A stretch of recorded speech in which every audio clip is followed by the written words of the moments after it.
Hi, Bill. Hi, Tom, and everybody else. Hey, Bill. Had some good weather lately. You're a polar bear. What do you mean? It was very nice walking out there. Yeah, no, today was. It's been cold. Saturday was great. Saturday was wonderful. Yeah, We're it all was a set, tease, though. Chairman. All right. So good evening, everyone. My name is Robert Cagnetta, and this is a meeting of the South Kingstown Zoning Board of Review. Members present tonight are Thomas Daniels, our Vice Chairman, Bill Rosen, Casey Charkowick, Susan Walsh, and is Bo here? Bo is not. You know, I do not see Bo here. Jamie, did you speak with Bo at all today? I don't see his number showing up. I did not. I spoke with him today on an unrelated matter, and I did say see it tonight. I expect him to pop on. Pop in, If yeah. he's having connection difficulties. Because Yeah, I we'll think- need him for the one. For the last one, we'll need Bo. Okay. But I think we can probably go ahead with your instructions, give him a few minutes. Also present are Jamie Gorman, our South Kingstown Building Zoning Building Official, Amy Goins, the South Kingstown Special Legal Counsel, and Jessica Spence, our Administrative Support Associate. This board is made up of 7 people, and 5 of us are regular voting members. 5 members are required to be present to vote. In the event of one of the 5 members is not present or recuses themselves, then an alternate will step in. Tonight, the voting members will be myself, Mr. Daniels, Mr. Rosen, Mr. Charkowick, and Ms. Walsh. And then when Bo shows up for the last one, he'll be voting on that one. Applicants are here for either a variance, dimensional, or Excuse use. me. I'm sorry, Yes. Bo just popped in. Okay, we got Bo. So he is present, Mr. Brown. I'm here. Applicants are either here for a variance, dimensional, or a use, or to seek a special use permit. This board is a quasi judicial body created by the South Kingstown Ordinance pursuant of our state statutes. We don't follow strict rules of evidence, and we operate in what we believe to be in a fair and equitable manner. We try to let everyone speak unless you get carried away and it's not determined not to be relevant. So we'll do our best to help you stay on track. So in the best interest of time, try to be brief and be on point. We do our best not to argue, and we keep things civil. And we try to hear our last petition before 10 o'clock. When your petition is called, please come forward and clearly state your name and spell it for the record. So speak clearly so we can all hear you. Then you'll be asked to take an oath to tell the truth. And then you can present your petition along with witnesses to testify in your support. The board will then ask you or your witnesses questions. After the petitioner has presented their testimony, anyone else wanting to ask questions or about the application or wanting to support or oppose the petition will be asked to make themselves known. And we'll let you know how to do that. You'll be identify yourselves, be sworn in, and present your testimony, which can be followed up either by questions from the board. So if you have any questions, just ask us, and then we'll interpret that for the petitioner. After the testimony and before the vote is taken, board members will be asked to discuss the evidence presented. Variance and special use permits require 4 of 5 voting members to vote in favor of the petition in order for it to be granted. Board members will ask a lot of questions, and there's a good reason. We cannot just grant anything we want. These rules are in place per our South Kingstown ordinance. So you must give testimony to support certain facts that allows your request to be approved. So there are dimensional and variances and special use permits. For the special use, for a variance rather, you have to offer the following evidence. The hardship is due to the unique characteristics of the subject land or structure, and is not due to the general characteristics of the surrounding area. Your hardship is not the result of any prior action on your part. The granting of the variance will not alter the general character of the surrounding area. The relief requested is the least relief necessary. And lastly, that you must demonstrate the hardship to be suffered if it is not granted will amount to more than a mere inconvenience. And if you're going here for a special use permit, you must present the following: that the requested special use permit is specifically authorized by the zoning ordinance. So somewhere in the ordinance, this has to be authorized, or we do not have the power to grant it. The requested special use requires it meets all the criteria rather in set forth in our zoning ordinance authorized for such special use, and that granting the special use permit will not alter the general characteristic of the surrounding area or impair the purpose or the intent of the zoning ordinance. Jessica, do you have it in you to let everybody know what they're gonna do? Okay. So I will Thank be you. keeping everyone's camera off until I'm sorry. I will be keeping everyone's camera off until the point when the applicant has given all of their testimony. When your petition is actually called, I'll be turning your camera on at that point. So I'm going to turn your camera off until then. But just hold on just 1 second. I'm sorry. I'm just going to put you on mute for 1 second.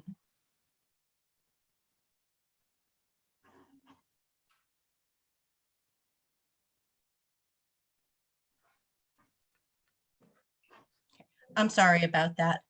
I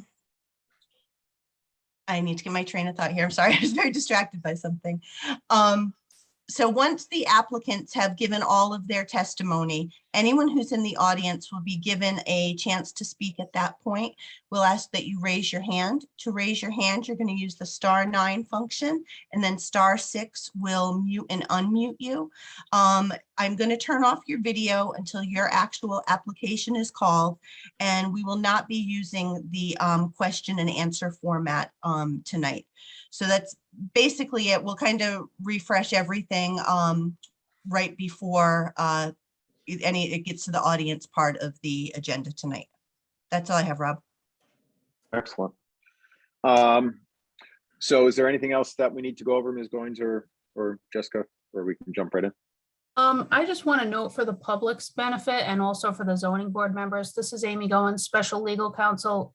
You may know that we're here on a Zoom meeting tonight pursuant to an executive order of Governor McKee. That executive order is in place until Monday, the 21st. It may or may not be further extended. It may also be modified. So zoning board members and potentially members of the public should prepare if necessary to attend in person next month, but we'll let you know as soon as we get the word about whether remote meetings will be permitted next month or after next Monday required. We'll let you know. Great, thank you.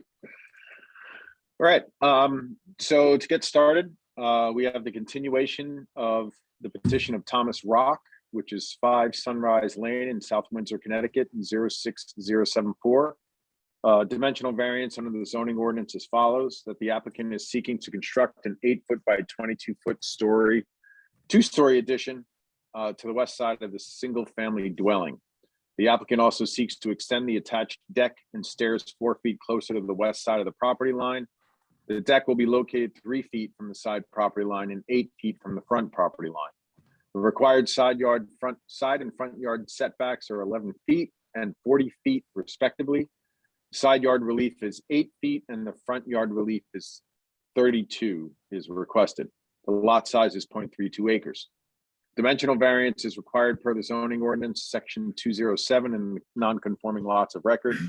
Building setback requirements in section 907 are set standards of relief.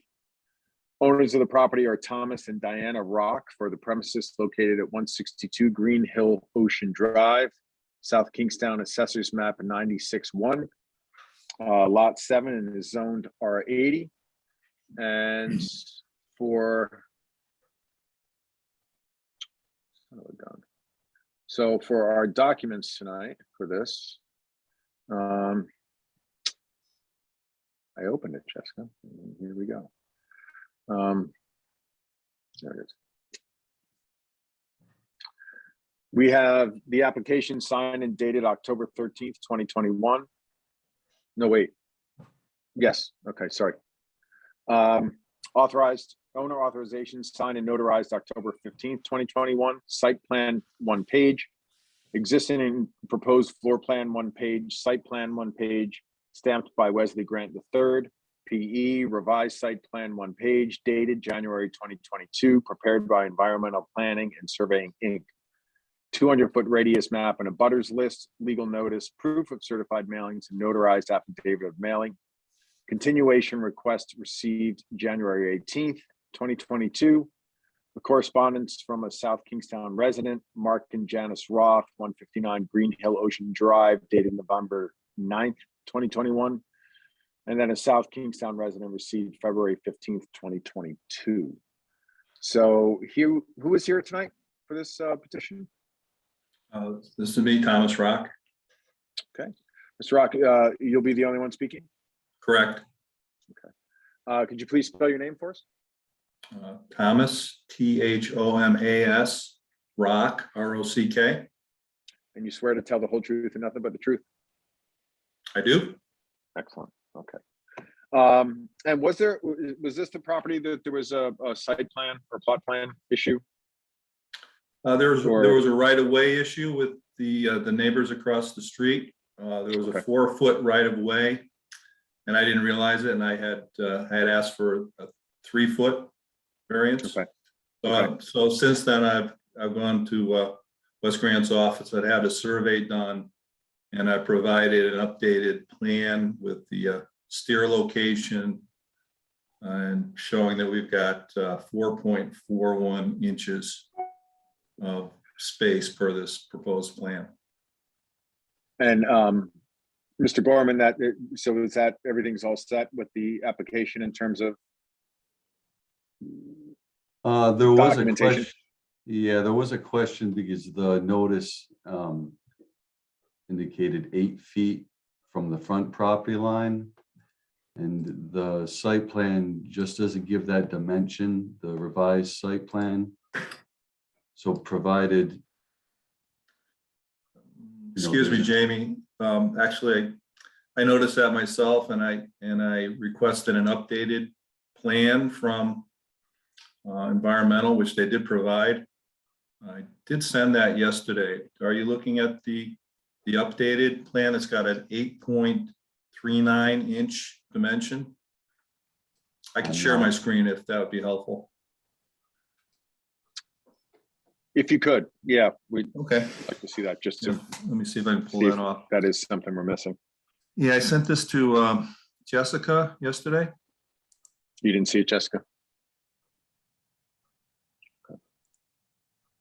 No, I don't have anything.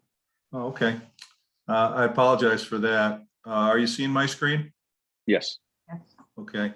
So this is a much more legible, rendering. It was hard to read the one that I sent originally. So this is updated as of yesterday. And I asked them to add that dimension here for the distance to the front line. If you can read it, it's 8.39. This dimension was there before, so that's the same as probably the one you're seeing.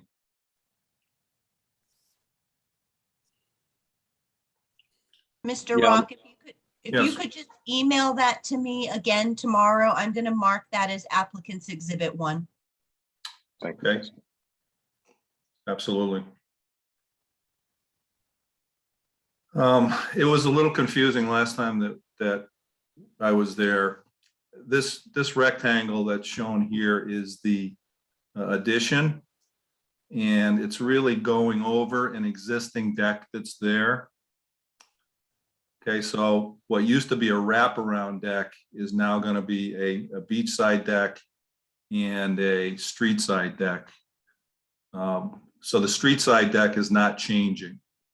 It's just the steers that were here are now being translated over to here. And now, because when I visited the site, it's not as if, well, is it as if is the right of way, is the grounds already prepared to that point, meaning that will they have that 4 feet once you construct it? Oh, I see. Or is it just on Yes. paper? Yes, absolutely. There is a fence that I have right on the property line. And so if we were to go with this, it would be exactly this entryway to the beach. So is the fence that's there now, is that not moving? Is that in the right position? Correct, It is. Correct. Okay. Okay.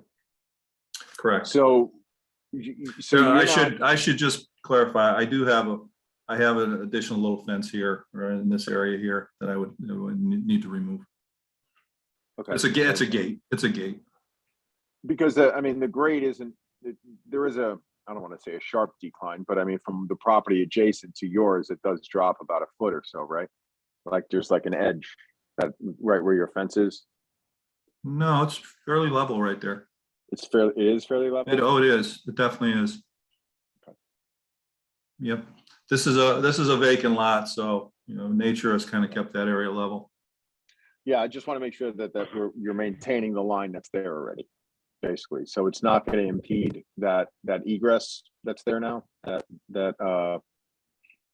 the gate is going to stay in the same spot. That's there too.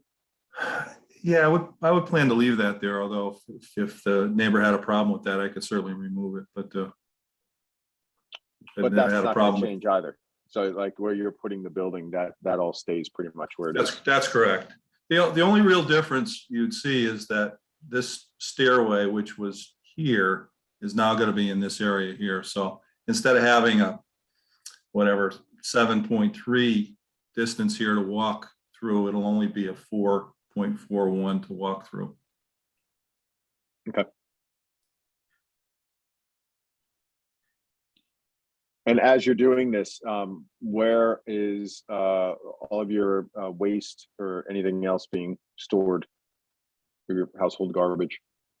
Is it in that area or is it? No, I have an area over here where I store the garbage. Okay. Any other utilities over there of any kind?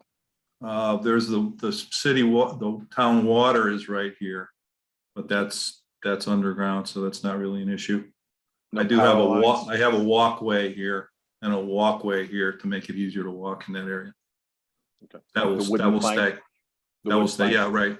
Like a hurricane type walkway. No other utilities on that side of any kind?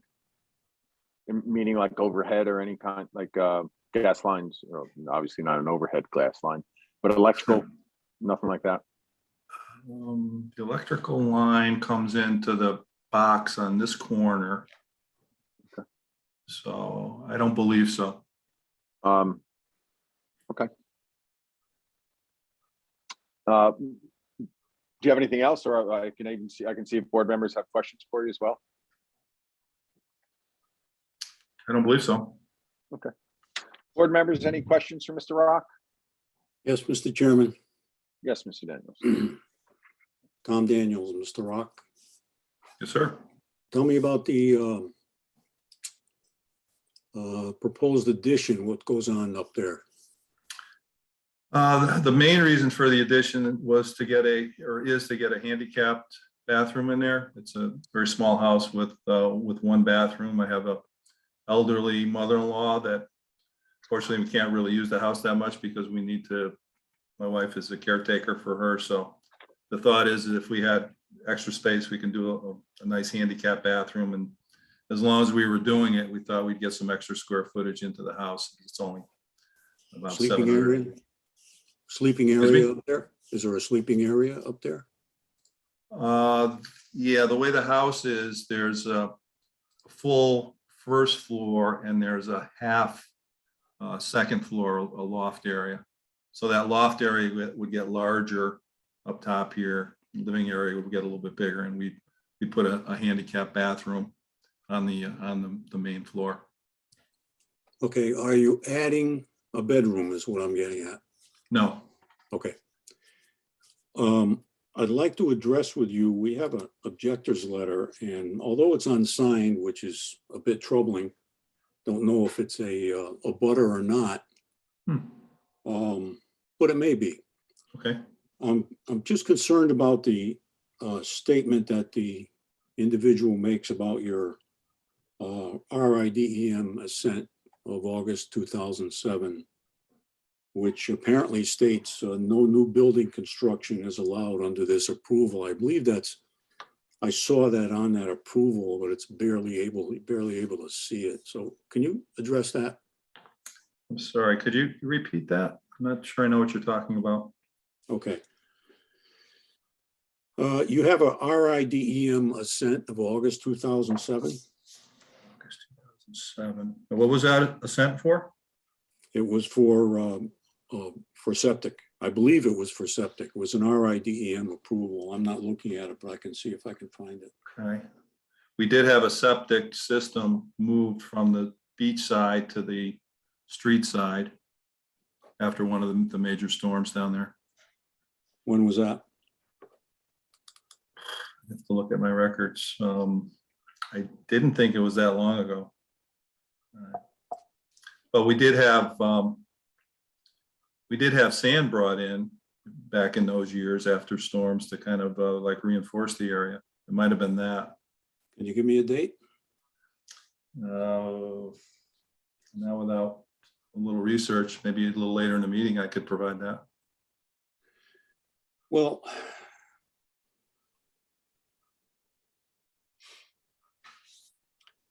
the ISDS approval looks like it's dated 07 from what I can see on your site plan. It's hard to, Okay. Your groundwater and ISDS section. And there's approved for repair of system only. No new building construction is allowed under this approval. And that's what my concern is. See it? It's on your site plan. It's on your original site plan. Oh, It may not be on your revised site plan. okay. It is part of the document on file of your original.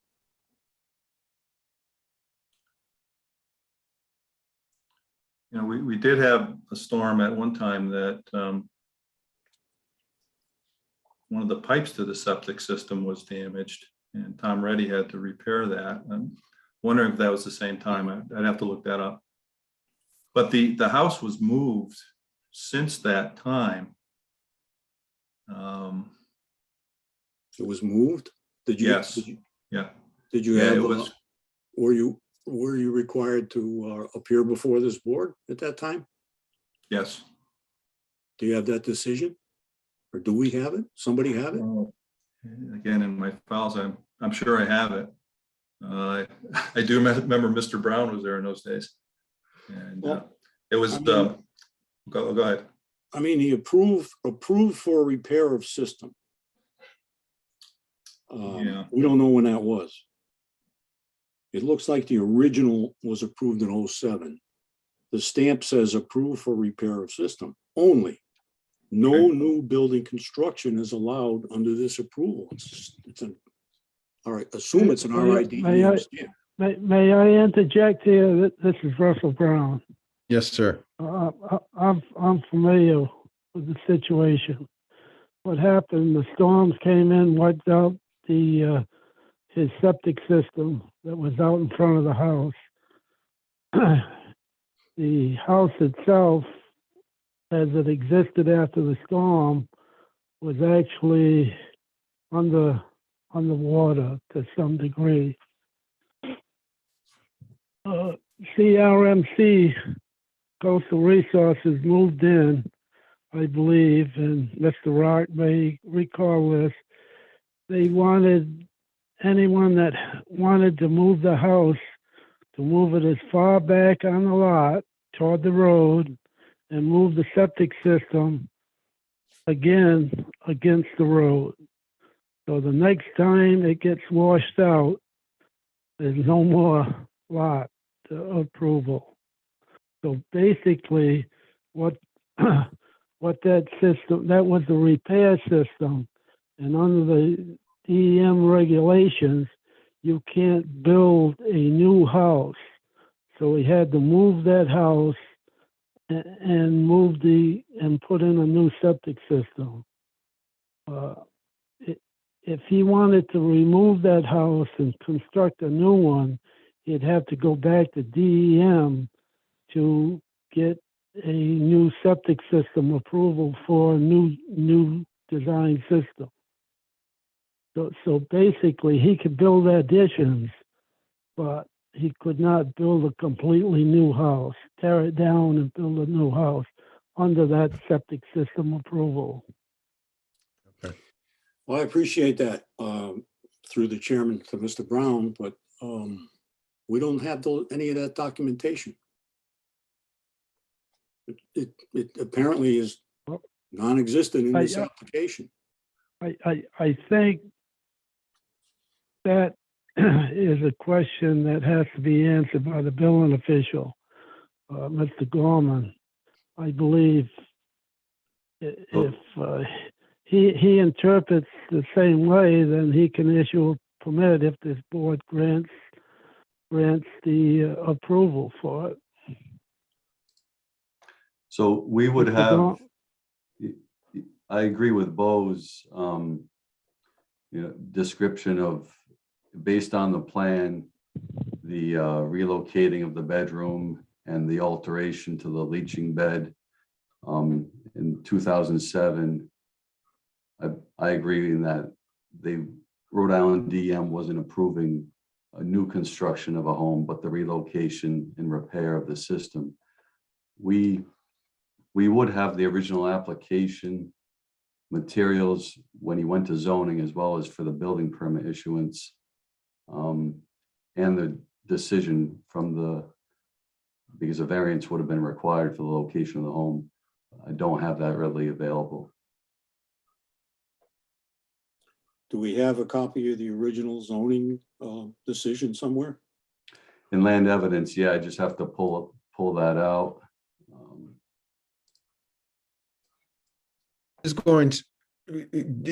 Is it that, do we need to consider the septic in this application is the question I have. Well, the thing is that I believe Jamie has the jurisdiction over it. Right, I mean, if we grant if the board grants the petition and Jamie says that he can construct an addition under that existing permit, then he can do, Mr. Rock could perform what he wants to do. So the septic though isn't under consideration though, I guess is the thing. Like, can it be used as an objection towards adding to this building?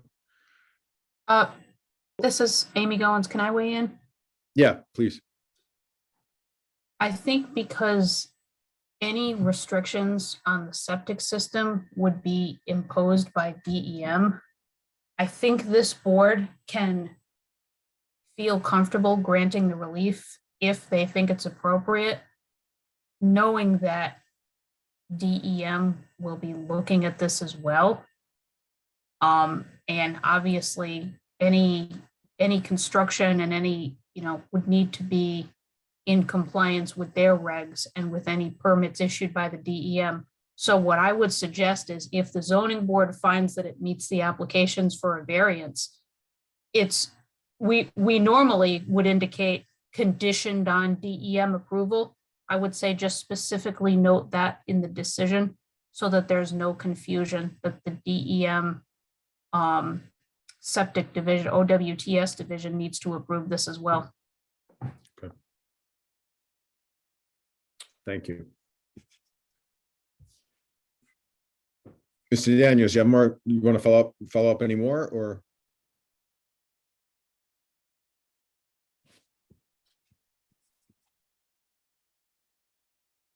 Tom, do you want to follow up? Oh, I'm sorry, Mr. Chairman. Yeah, that's okay. No, I'm okay right now. Okay. Any other board members, questions, Mr. Rock?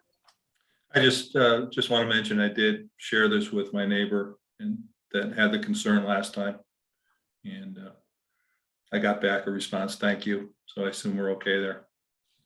So let me read those in, just so we have them. The most recent one that Mr. Daniels was referring to was received on February 15th, 2022. And we're not sure who this is from, but the subject is the addition at 162 Green Hill Ocean Drive. And it's a response to the requested variance by Thomas and Diana Rock.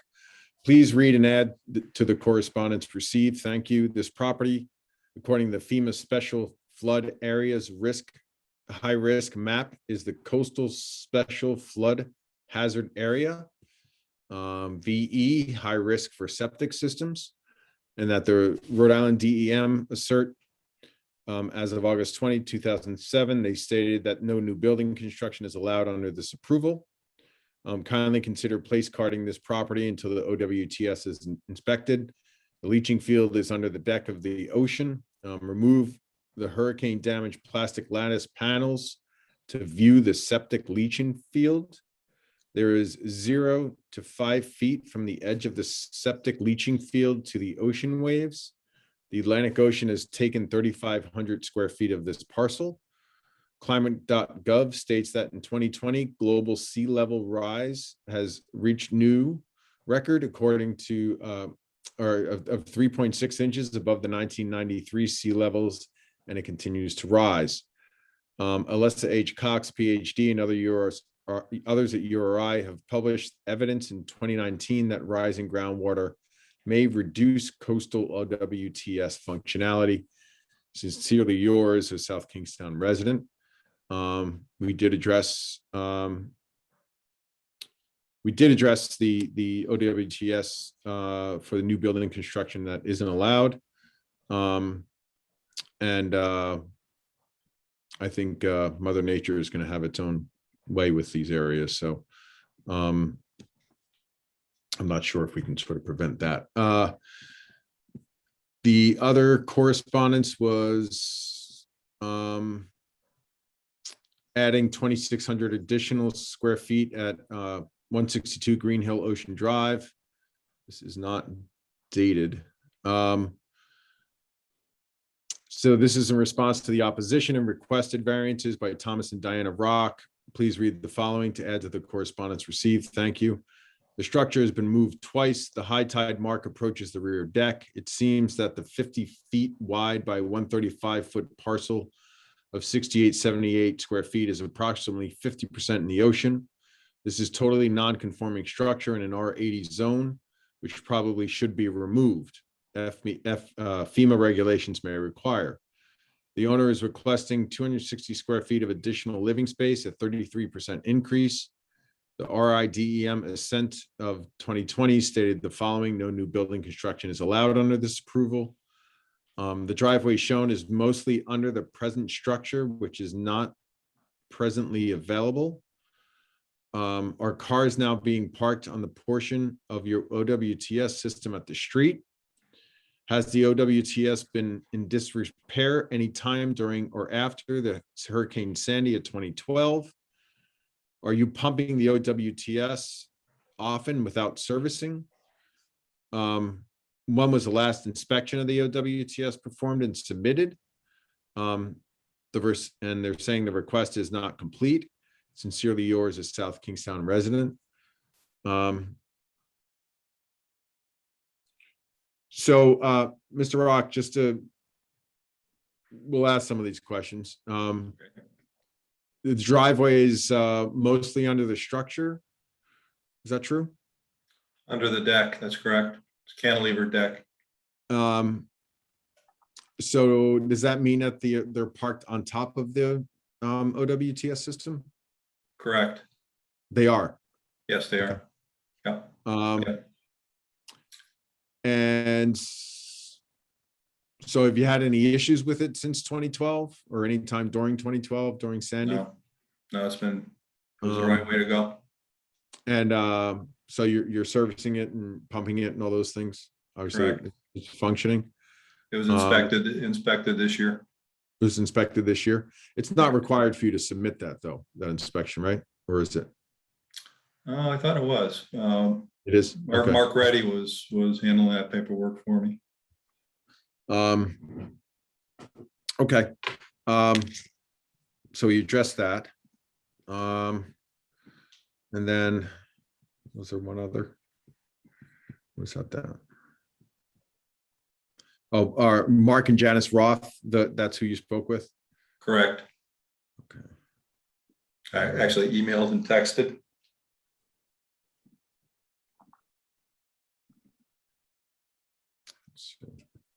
Okay. So this one is dated November 9th, 2021, from Mark and Janice Roth, or about Mark and Janice Roth.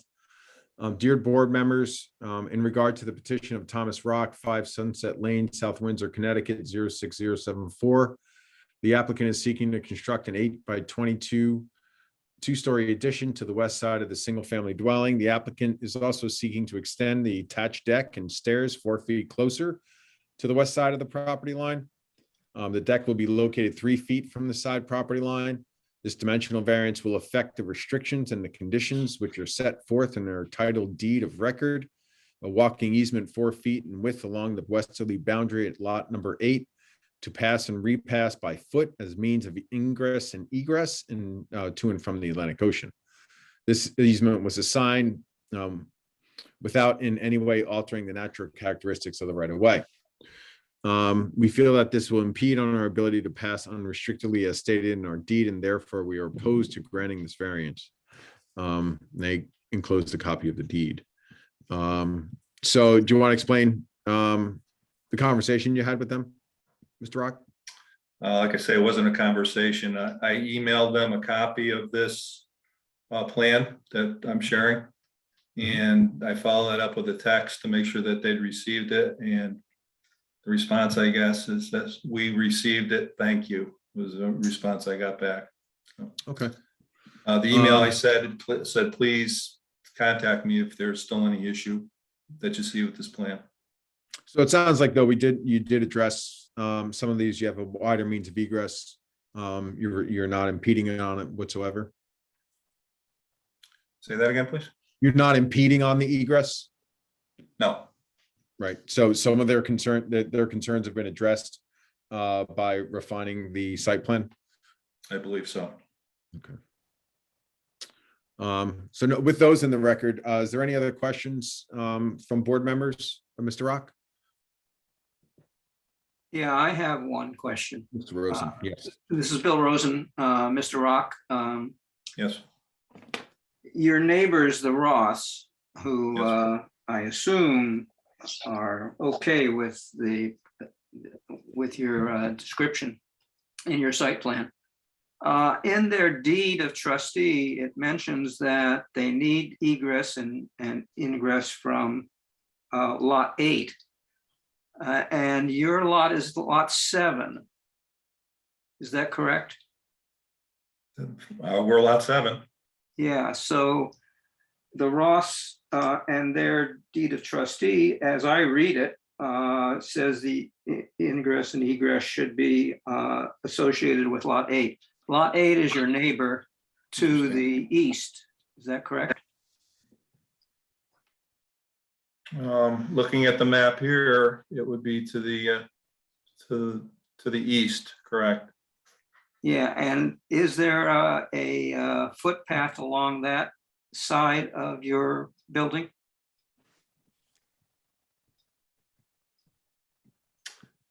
No, there's not a footpath there. There could very easily be one.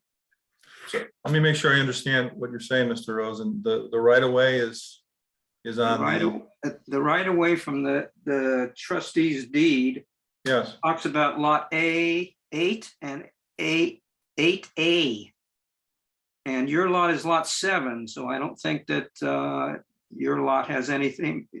Well, you do need the egress and ingress from along the west side of your lot. But I was wondering what's going on the east side of the lot, which is lot 8, which is the pathway would be between lot 8 and lot 7, which is yours. The. Huh. So let's just make sure I understand. The right of way is through my property, but on the east side? Well, Not the not the west that's what side? I'm not, that's where the confusion is, because it talks about lot 8. We're dealing with lot 7. I don't know whether the Roths are aware that they need egress or ingress along the west side of lot 8 or the east side or whatever it is, but I don't think it has anything to do with the west side of your lot. Interesting. Well, I'm You might want to look into that at any a rate. little embarrassed to say, but I took their word for it. Now, there is a empty lot on the west side of your lot, right? Correct. Is that a research area? There's a sign there that says that there's research going on there. I don't understand what's going on. Never heard of that one. You've never, there's a sign right out in front of that lot. Okay, I'll have to ask about that. The owner. I is just across wondered the if street. You talked with Mr. Cagnetta about the fence along the west side of your property. Correct. As such, Yeah. that I presume is on your property and not on that lot. That's right, yeah. And so when you're constructing your addition, I assume you're not going to be able to impinge upon that lot on the west side either. Since there is that sign up there that says, don't do anything to disturb the stuff that's there. Okay, Oh, I'm giving you a warning that you're going to have to be very careful about what's going on. okay. All right, thank you. Okay, any other board members, questions? No. Okay, Mr. Rock, do you want to add anything before we open it up to the members or to the audience? No, sir. Jessica, is there anyone out there that has raised their hand or wishes to speak on this petition? Yeah, if anyone wishes to speak, you need to use the raise your hand function. And no one has. So why don't we go around a little bit? I mean, Mr. Daniels, why don't we start with you? What are you thinking? I think the application is woefully inadequate. Does not contain the original zoning board decision, which I think would be helpful, if not demonstrative of what happened back then and what happened with the septic system and the approvals and the moving of the building, so on and so forth. So we don't have that. I don't know if that's enough to deny, but the only way I can support this application is with some serious consideration, some serious additions, restrictions, that kind of thing. Okay. As in, as in Ms. Goins sort of suggested in terms of, Yeah, there'd have to be some conditions that I would oversight. feel comfortable. There'd have to be some conditions that I would feel comfortable with. Anything offhand? Like, does anything jump out at you that you're thinking of? Or not necessarily? Well, I mean, obviously go to DEM, get them to approve it, make sure it's approved for current usage. get some definition as to what the original intent of no new building is allowed means. And again, it's just missing that previous zoning decision, which I really think could be the decision maker as far as what happened then Okay. to guide us at this point. I mean, don't have a lot to approve it on. Okay. All right, Mr. Rosen, thoughts?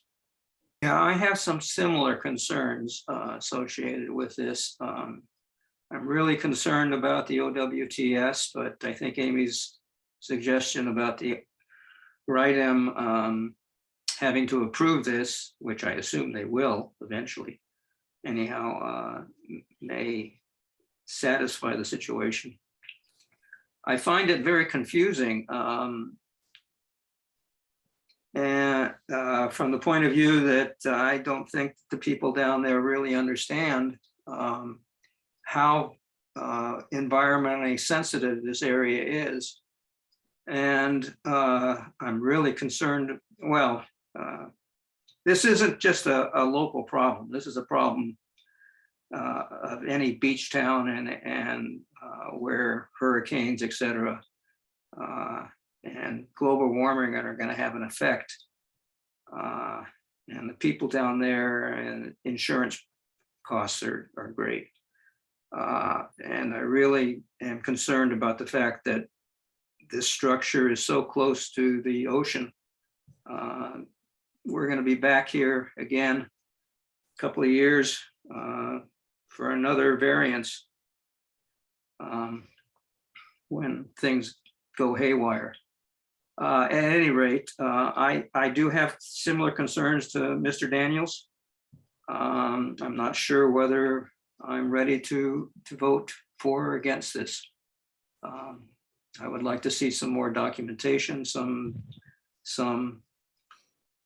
paperwork associated with DEM before we even do take a vote on this, but that's not going to happen tonight. So I guess I'm just going to have to make up my own mind in the next couple of minutes.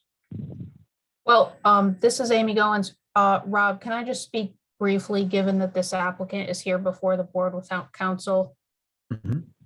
Okay, Mr. Rock, I want to advise you that the application must be approved by at least a vote of at least 4 zoning board members. And I think you've just heard 2 members who are expressing some concerns about the application.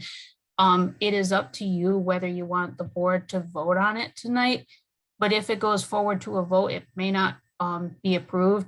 And so one thing I might suggest to you is that you could request that it be continued so that you, together with the building official, can look into some of these documents that have been referenced and potentially come to the board next month with some answers, and the application may have a better chance of getting approved next month. I just want to give you that advice so that you can make a decision about whether or not you want this application to go forward to a vote tonight.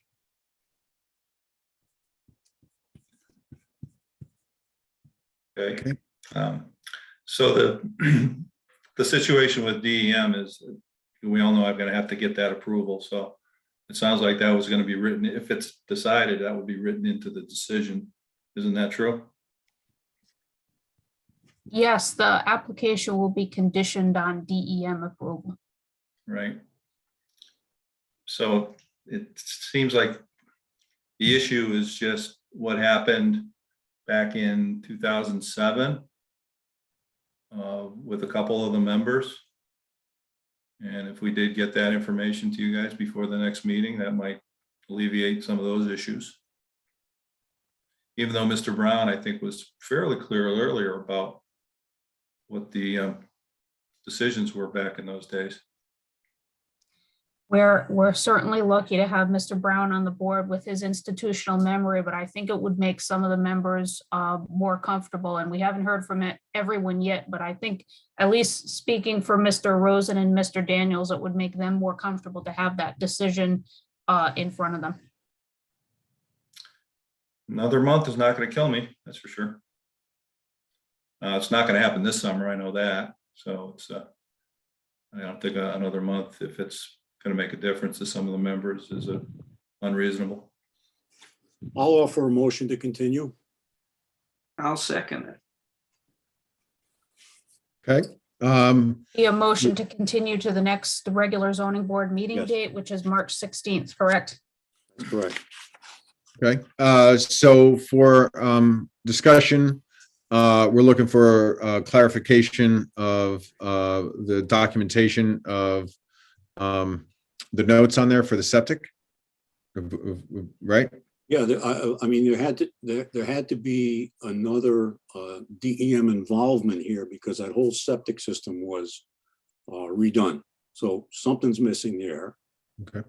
And I'd like to see the zoning board decision originally that approved the dimensional variance, or I guess dimensional variance, when they moved the building.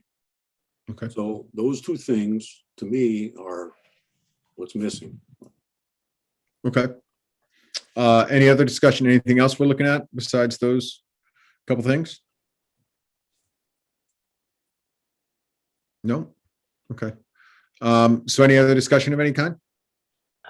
Just to be clear, the DEM was the DEM application and approval for the holding tank that we have now? Whatever you have for DEM approvals or correspondence from 2007 and forward. Okay.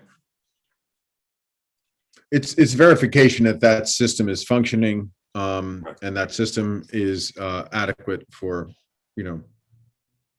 is adequate. That system was designed by Wes Grant during that time Mhm. and approved. So you just want to see the documentation of that approval? Yes. So documentation, and even just, if you want to reassure folks that it is being maintained,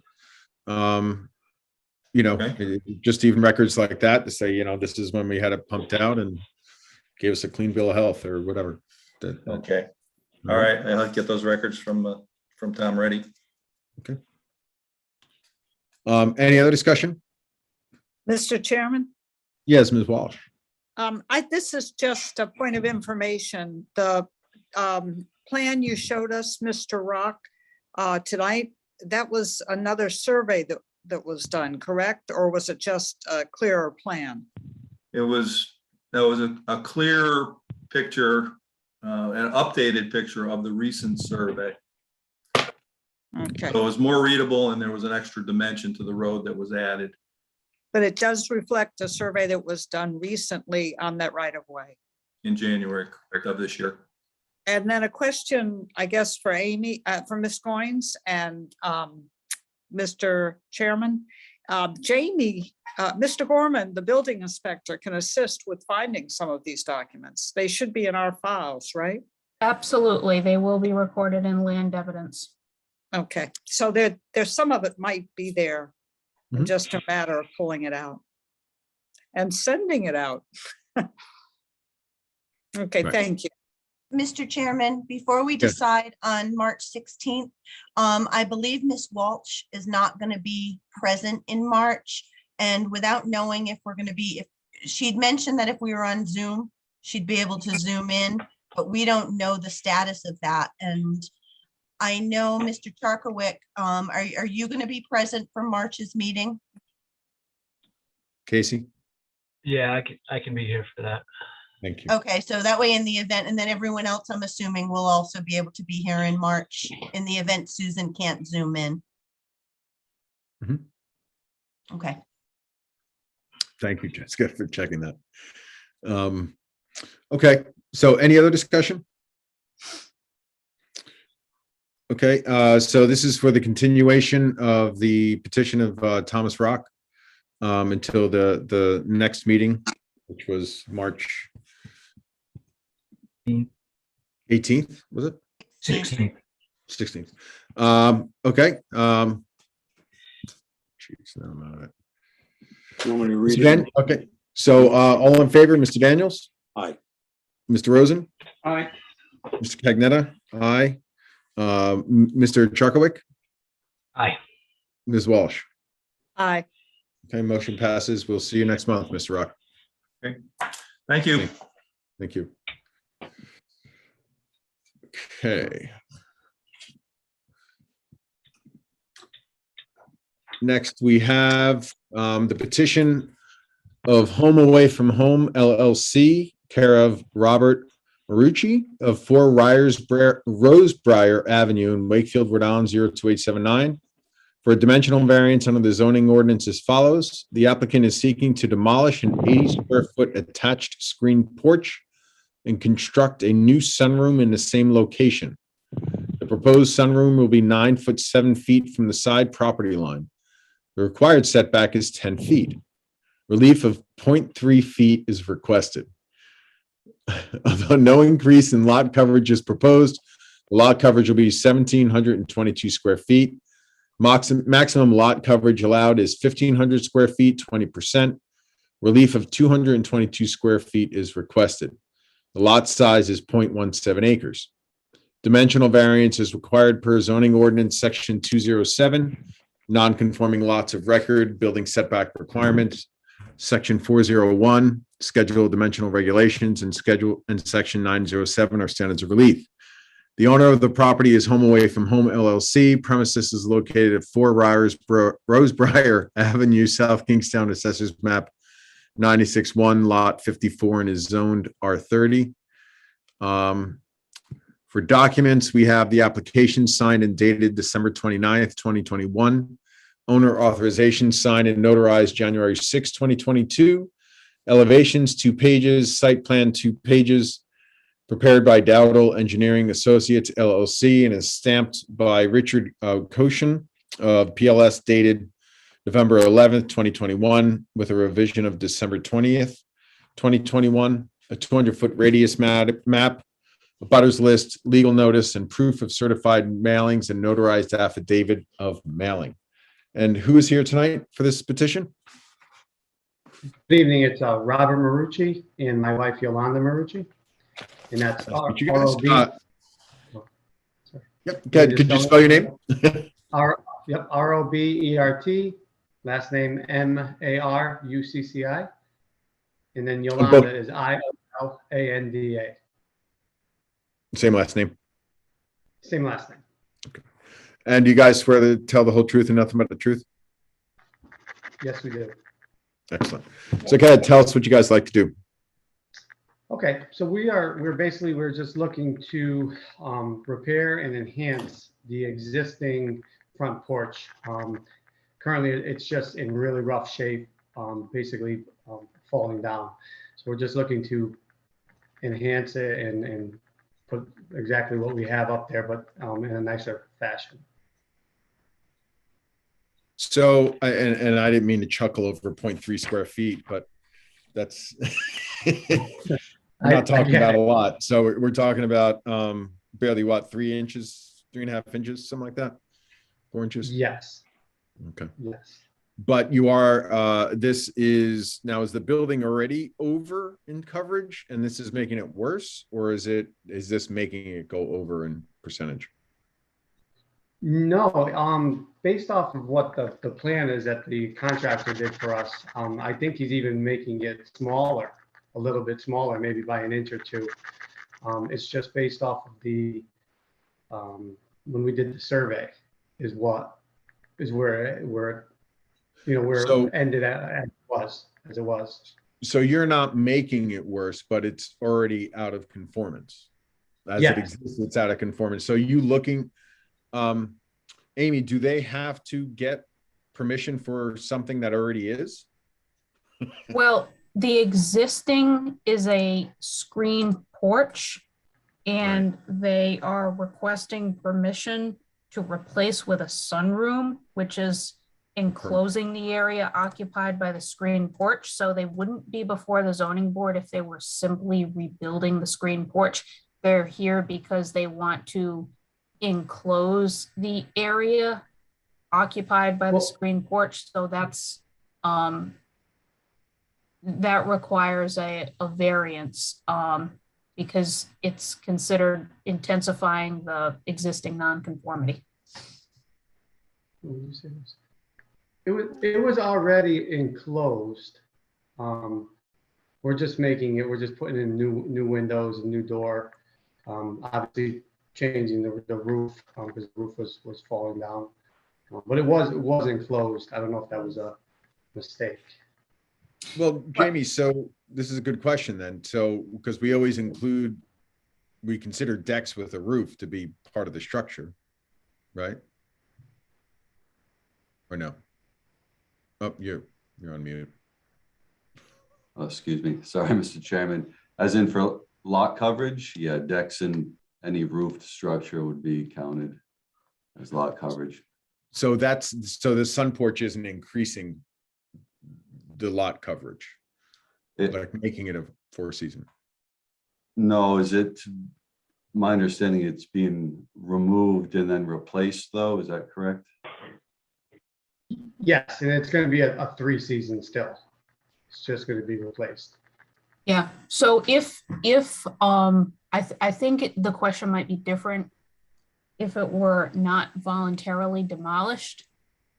But Right. the plan here is to voluntarily demolish the existing screened porch that's out of compliance with the setback and then replace it. Normally, nonconformities, if they're voluntarily demolished, can't be reconstructed unless the dimensions comply with the zoning ordinance. So that's why they're here, for a variance to effectively reestablish a nonconformity after they demolish the porch.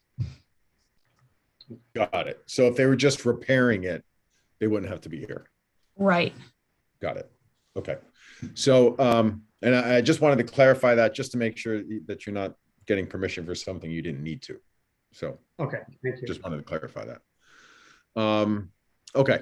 So, board members, any continuing questions for these guys? Yeah, I have Mr. Rosen? one question.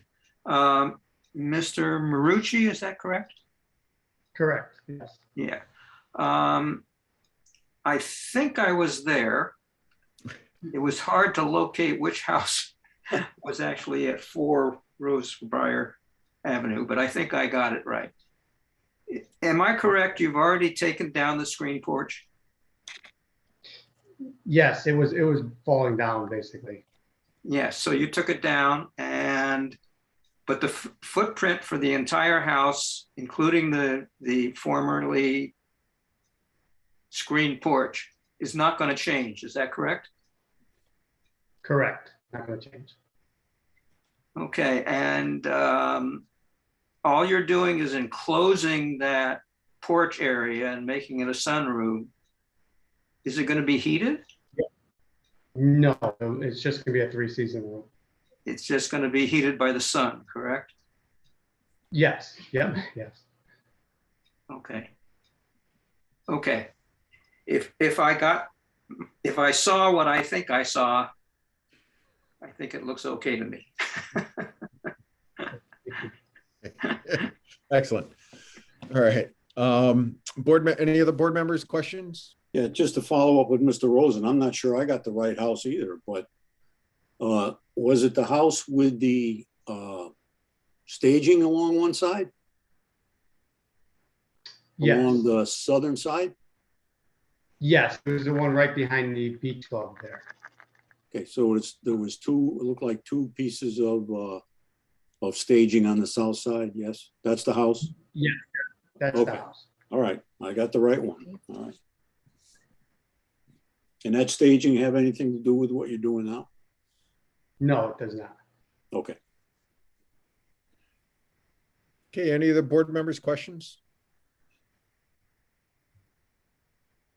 Okay, do you guys have anything else to add? That's all. Um, Jessica, is there someone out there that's raising their hand frantically wanting to? No one has raised their hand. I mean, it seems pretty straightforward. You're replacing something that is already there scale wise. So I don't particularly have an issue with it. Does anybody else have any thoughts or considerations they want to put forward? Motions? Mr. Chairman, I just wanted to say, it looked to me like it's going to make the house more conforming with the general neighborhood. Yeah, So I that think, would be a plus. yeah, I mean, we had the petition only a few months ago, right across the street. So I think any improvement in the neighborhood, people appreciate it. Okay. That's all Any I other- have. Okay. Anyone else? Comments? Motions? I guess I'll make a motion. Go ahead, Is Mr. Rosen. that okay, Mr. Chairman? Yes, please. Oh, okay. I'll make a motion to approve the petition of Robert Marucci for 4 Rosebriar Avenue to construct a sunroom, really, or an enclosed porch area. The following individual spoke as representatives of the applicant. That was Mr. Marucci himself, his wife Yolanda. Is that your correct name? Yolanda? Yeah. Yolanda Marucci also participated. There was no support from the audience. There was no opposition from the audience. And the chairman read into the record the materials that we have to support this petition. The board finds that the hardship from which the applicant seeks relief is due to the unique characteristics of the subject land or structure and not to the general characteristics of the surrounding area, and is not due to the physical or economic disability of the applicant. This is because all they're really doing is enclosing an area that was originally a screened-in porch and is now going to be a closed-in porch, which will be heated by natural sunlight. And I might add that natural sunlight is the best way to heat a house, I'm finding. The board finds that the hardship is not the result of any prior action of the applicant and does not result primarily from the desire of the applicant to realize greater financial gain, unless, of course, he wants to turn it into some sort of a sauna and charge admission.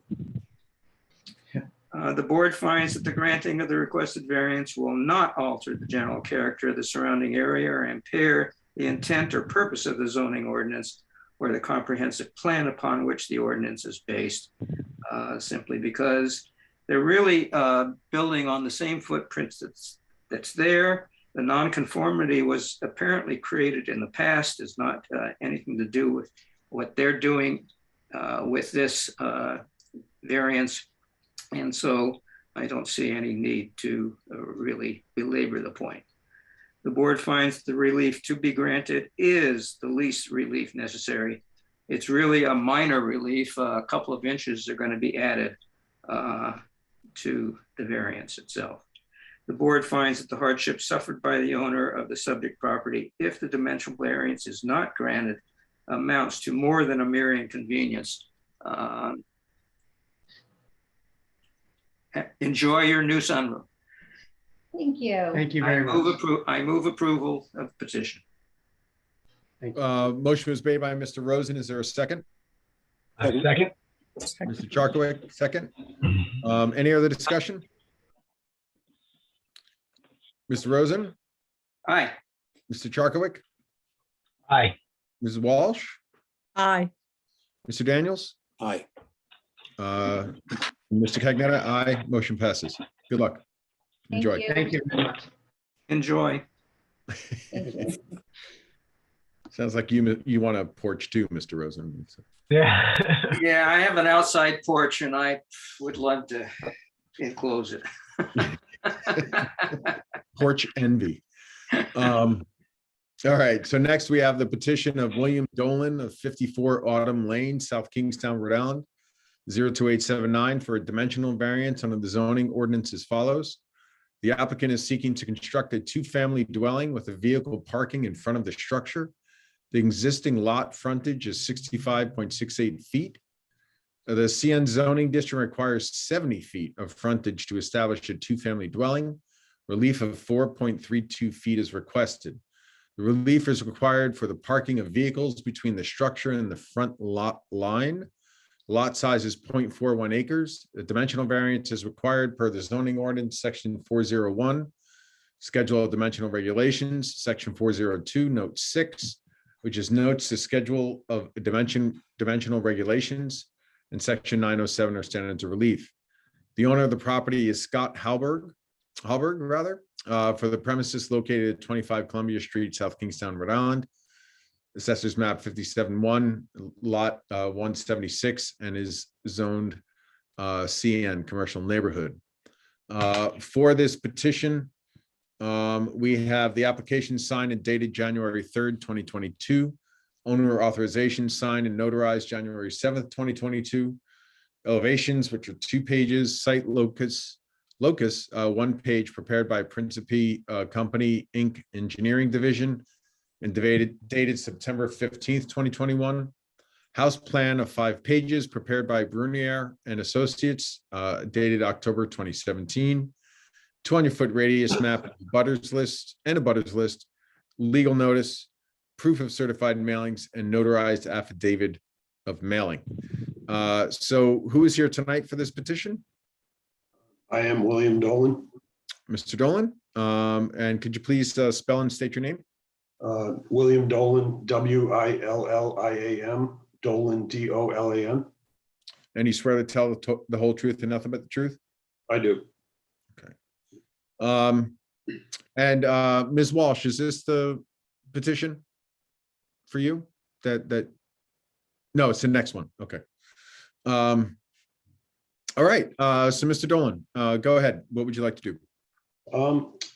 So there was previously a duplex on this lot. It burned down and was demolished several years ago. So I'm looking to construct a new duplex on the lot per the plans that I attached. I am short of the frontage 4.32 feet. So I'm looking for a dimensional variance on that. And the lot is narrow but very deep. So I pushed the duplex back 116 feet off the road for privacy, but also there's already a fence on the north side. I was going to continue that down and then arborvitae screen in the front. And I was going to put a fence on the south side as well, between the Columbia Theater all the way down. So the problem, or I guess the issue is, with the parking, if it had to be in the back, I only have 10 feet on each side of the building. So it'd be very difficult to get a driveway down either side of that to be able to go around and access the back of the property. So I'm hoping that, the screening and the arborvitaes would be sufficient to, resolve the issue of having the parking between the street and the house.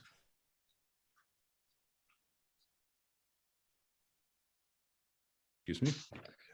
Okay. And I mean, this is a pretty unique, I haven't heard of this particular section of the ordinance before.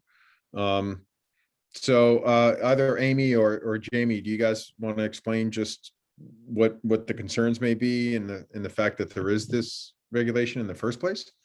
I mean, is the concern sort of having 4 cars wide that wouldn't be able to fit on a property? Do we know anything about why this is the way it is? Go ahead, Jamie. I think you probably have greater insight than I do. I'm not sure at the time of adoption, what the thought was behind it, perhaps to keep parking lots from being in front of both businesses and mixed use structures and dwellings. But I think that would be the intent, but I can't say for sure that I know. Okay. So there wasn't necessarily a concern of, I don't know, overcrowding or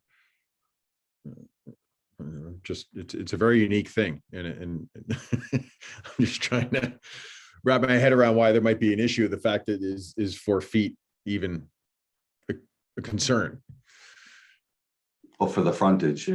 Yeah. Yeah, that's Russell Brown. I think Jamie hit it right on the nose, if I recall correctly. The reason is they wanted to keep the front yards open at the time they adopted the ordinance. So, and so what would that mean, keep it open? Like, what is Well, that? basically, yeah, so any parking, I mean, this is a small lot. There could be a bigger lots where you're gonna have 10, 15, 20 cars. So they wanted to keep them in the back to, and have the front yards landscaped to some degree. And is that what kind of happens on that street? Is that the general? No, I think that's the only empty lot along the street. Right. But I think you can address along Main Street, there were big old houses too, that basically they didn't want to put parking lots out front to make it. They wanted to try to keep the commercial area looking somewhat of a residential area. So if they put the parking lots out in the rear, it would look still residential, even though it was a commercial building. Right. And I mean, right across the street though, well, Is a parking lot. is a parking lot, and right Yeah, next door it is is. a parking lot. Yep. Not in the front of the building. No, No, it's No. next to the building, right? Yes. Yeah, it's next to Forbes's old funeral home. Mhm. That was the Grand Army Hall that they removed about 30 Miss- years ago. Yeah. Mr. Chairman, I just had a question about the parking. Each unit would come with a parking space, right, Mr. Dolan? Yes, each unit has one car One car. garage. Yep. And then would have another parking space in front proposed. In front? Well, off to the plan, like off to it would swing it, the driveway would just swing in and have I guess it would be the two, So single it would be, garages. yeah, in front of the garage door or whatever. So somebody would be parking outside in all weather. And I guess there's a concern if they had guests where they'd be parking, and it's such a narrow lot. Yeah. Okay. so Mr. Dolan, how wide is like the curb cut there? Is it a single lane kind of going in? Is it the full width of the lot? Like Right now, there's an existing curb cut, but it's, it looks like a standard, a little wider than a standard driveway opening, but not a double driveway. It's probably, my guess would be maybe 14 feet curb cut. So that's not the neighbor's curb cut. That's your curb cut? Yeah, that's the existing one for the house that was there prior. Oh, because theirs is on the left of their house next door. I see. Correct, yep. All right. So you're going to maintain that. So I noticed you maintain the trees on the side. Is there any plan for any vegetation in the front? Yes, yep, on the site plan, I was gonna have an arborvitae screen in the front and fence all the way down the south side between, the Columbia Theater. And then I was gonna continue the fence on the north side. There already is one coming about 2/3 up the lot, and I was gonna continue that forward. So, okay, so you're gonna Pretty maintain the much curb. totally curb cut screened. screen. Yep. And Okay, the parking lot for the Columbia Theater they're using that whole side lot right there as well, right up to the street. yeah. Oh, I see. And the neighbors, they can go deeper technically. they can go alongside their house. All right. Okay, any other board members, questions for Mr. Dolan? Yeah, I have, Russell Brown, I have one question. Yes, sir. The fence that you're gonna put in the front, how high is it gonna be? What I was gonna do is bring it, it's at 8 feet already coming down one side, and then I was gonna bring it forward and then drop it down on an angle, then 4 feet straight across. Probably, Alright. Maybe the last 30 feet or so. Where the driveway is and so forth? Yes, yeah, just to Because, give it yeah, a better because- look, so it's not like Well, I was thinking any car coming out of there, you got the sidewalk right there. If you had a high fence it's a good all point. along there, you'd have a dangerous situation. Yeah, Especially the school children going to high school use that sidewalk frequently. yeah, that's a good point.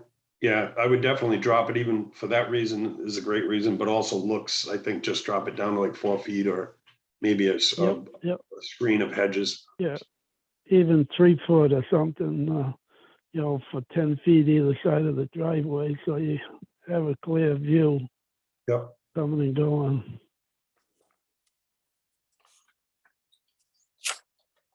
Any other questions That's it. from, oh, Gedbo, sorry.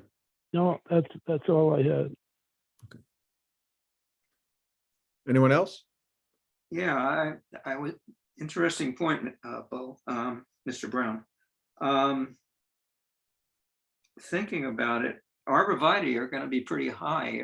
Maybe you ought to think about something lower. A different type of hedge, yeah. Because I remember there's an ordinance that says that on a corner, you can't have something that is over 3 or 4 feet high so that people can see around it. I would think that coming out of the driveway in this particular situation would be similar. And you'd have to have a clear view as you're driving out of that driveway. So Yep, that's a good point. Yeah. Yeah. I appreciate Mr. Brown's point. Okay, I'm done. Mr. Dolan, is the sidewalk the property line to the city? I'm not sure the actual, I would guess yes. Yeah, just based on the building next door or the 2 down, that's like literally on the street. So yeah, just, I mean, of course, be mindful of the placement of them. You can certainly set them back farther than all the way up to the street line or property line. Right. But I mean, we'll see. I mean, in terms of the motion that's made, in terms of what we'll require as part of it. Because if screening is part of the decision or not. So we'll see how that goes. And if you don't have an objection to it, that we can include some screening in the front. Are you okay with that? If we did, because that was your intent anyhow, right? To have screening. is that to me? Yes. Yeah. Yeah, I'm all for whatever you guys think would, solve that issue with the parking in the front, as well as, make it look good and also be safe. So whatever you decide. So, okay, so if I understand this right, Bo, the way you were explaining it, and Jamie, is that they wanted to, the intent was to dissuade people from putting parking in the front, but it's not like it isn't permitted to park in the front. Yeah, yeah, and you're looking at this lot, which is a very narrow lot to put a building on there. You need it, if you had the driveway going in the back, you'd need probably 20 feet. It's, it's, in this situation, the variance is warranted, in my And it's not- opinion. And it's not as if the building is out of proportion. No, Meaning like that's true. because it's a 2-family is the reason why he needs to make it that wide. If it were a 1-family, the building could be that wide, Yes. although he wouldn't be here if it was 1-family. Okay. But he's addressing the issue to, with screening the fence and the trees. Okay. All right, Mr. Dolan, anything else to add? No, not at this time. Okay. Any other comments by board members? Just Mr. Chairman, this, oh, go ahead, Yeah, please. Casey. Oh, I'm just curious, where's this building gonna sit in relation to the building next door? Is it gonna be parallel?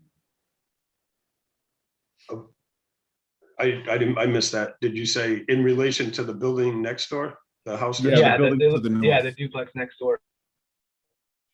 Well, I'm setting it back further. It's gonna be about 116 feet off the road.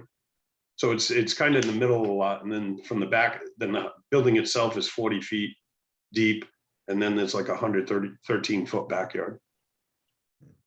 Okay. And, I'm sorry, can you tell me the height again? The height of the building, Yeah.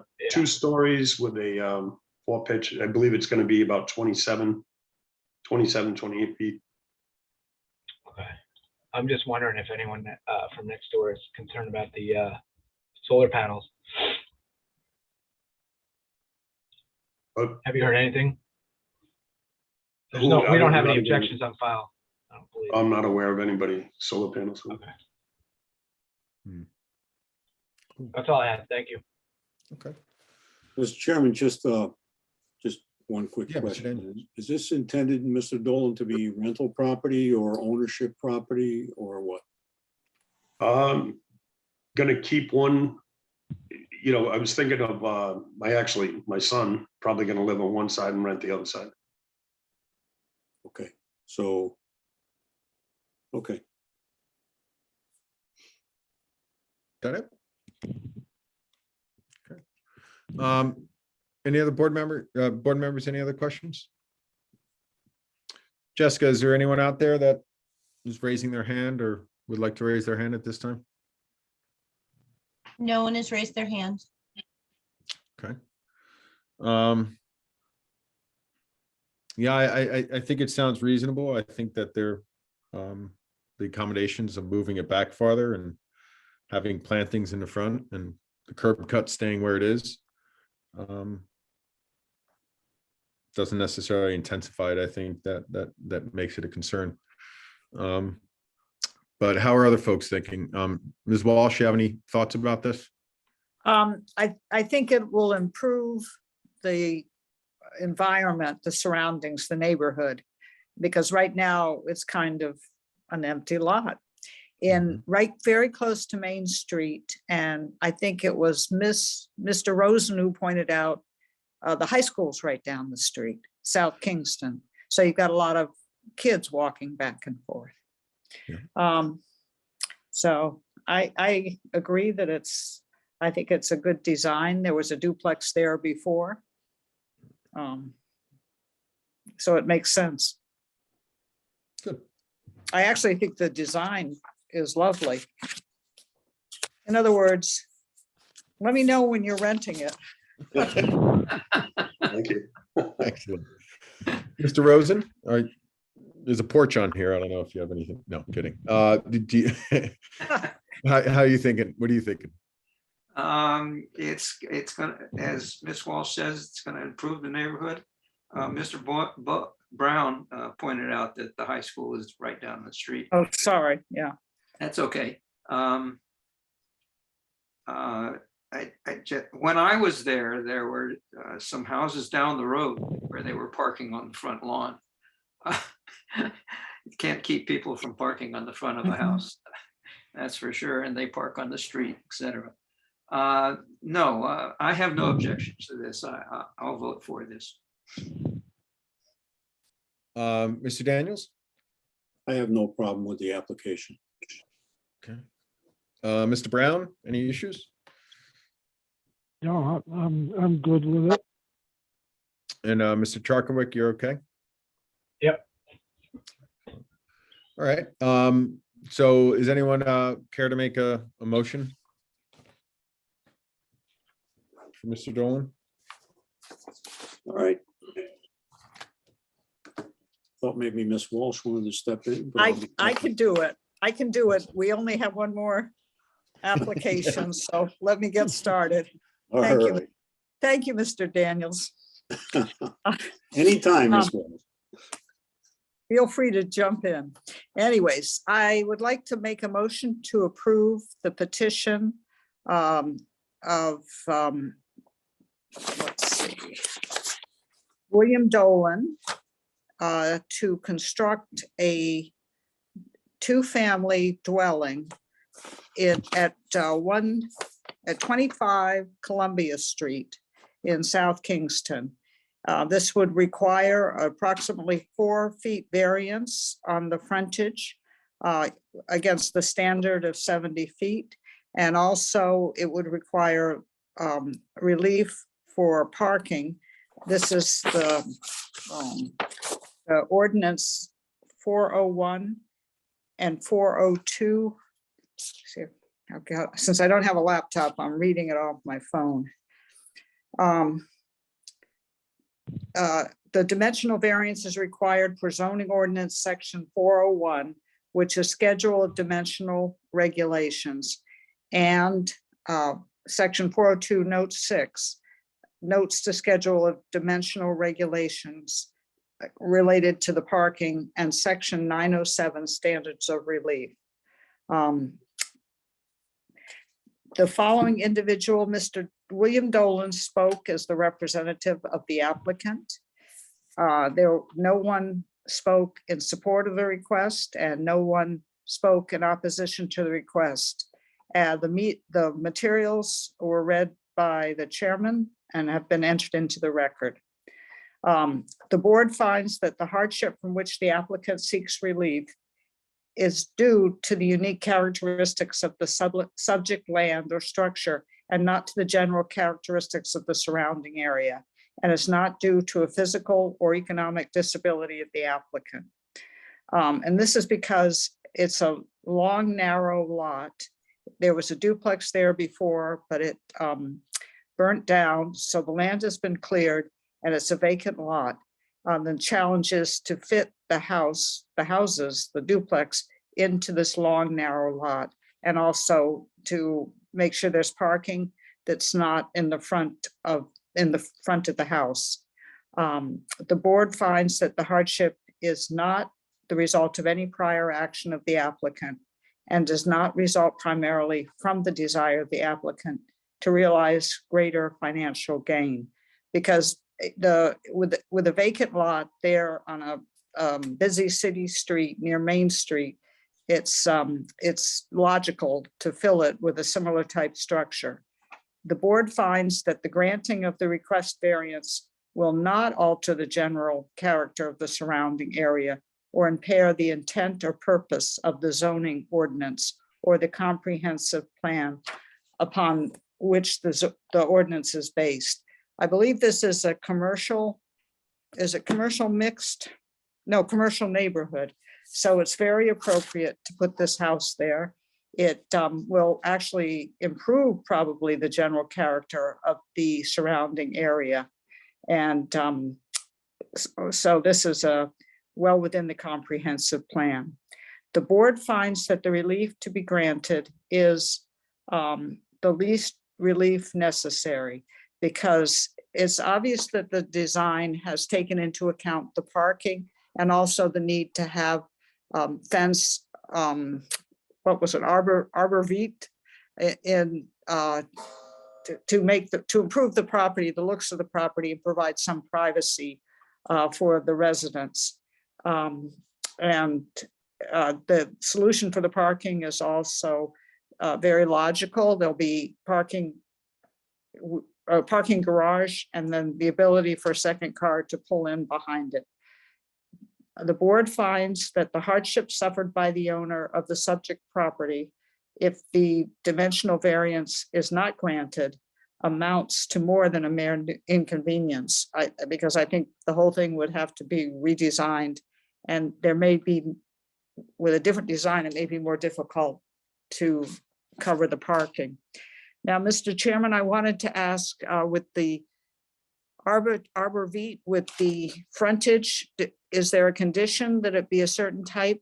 I've heard the discussion, or is it just assumed that will be done appropriately? I think for the screening of a certain height, To- hedges. To account or- for the safety of the cars pulling in and out, or, Yeah, I mean, it's a visual buffer. That can be mindful of egress. so I would say that the board would ask Mr. Dolan to consider carefully the type of barrier, visual barrier to the lot in finalizing the plans. Is that adequate, Ms. Gaines?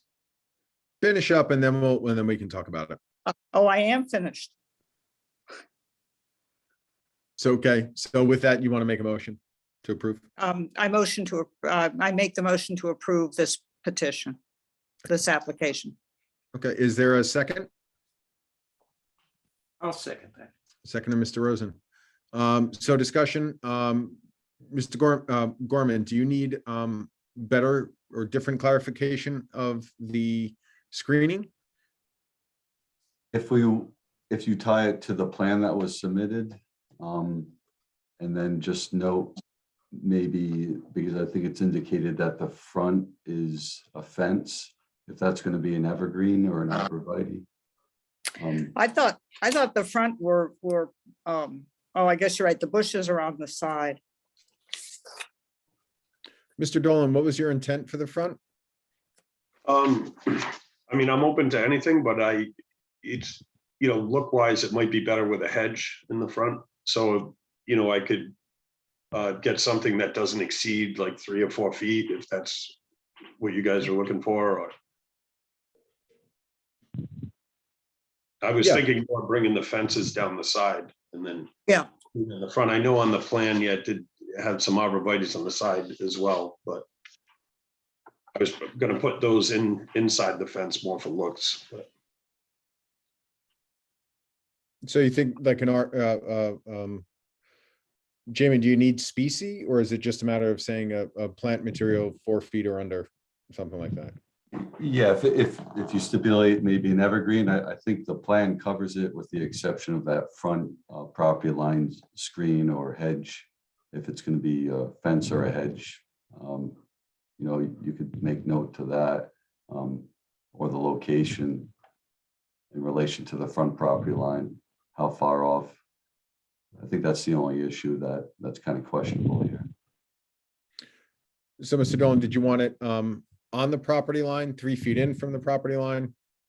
If Yeah, I the mean, there's so sidewalk- much frontage because we pushed it back so far, but, to resolve that other issue too with, people walking down the sides, we could definitely push it in, 5 feet or whatever you guys think is reasonable. I mean, there's plenty of front yard, so.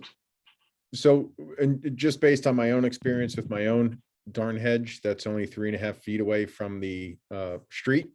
Yeah. I would suggest more than that. Yeah, we You can know, do I 10 would say feet. I mean, At least 6 feet, just so the nose of your car and where you're sitting is in line or in front of the hedge. Right. So the nose isn't out in the street, and then it could be any evergreen, it could be any height at that point. So should we just say 10 feet back? That's fine with me. Yep. So Ms. Walsh, are you okay with saying that 10 feet back from at least 10 feet back from the property line shall be some evergreen? I would tend to be more flexible. I mean, some type of bush or evergreen. I wouldn't say necessarily 10 feet. The yard is long, but that might be strange. I think the general neighborhood, and Mr. Rosen may be able to help me, but the bushes are closer to the street generally. But I wouldn't make it inflexible by saying 10 feet back. I'd say, if I could, it's not enforceable, but a reasonable distance. As to not impede? But is that enough even for Mr. Gorman? I think it would be helpful if Jamie had some sort of distance, like something to measure by. put in between 6 and 10 feet.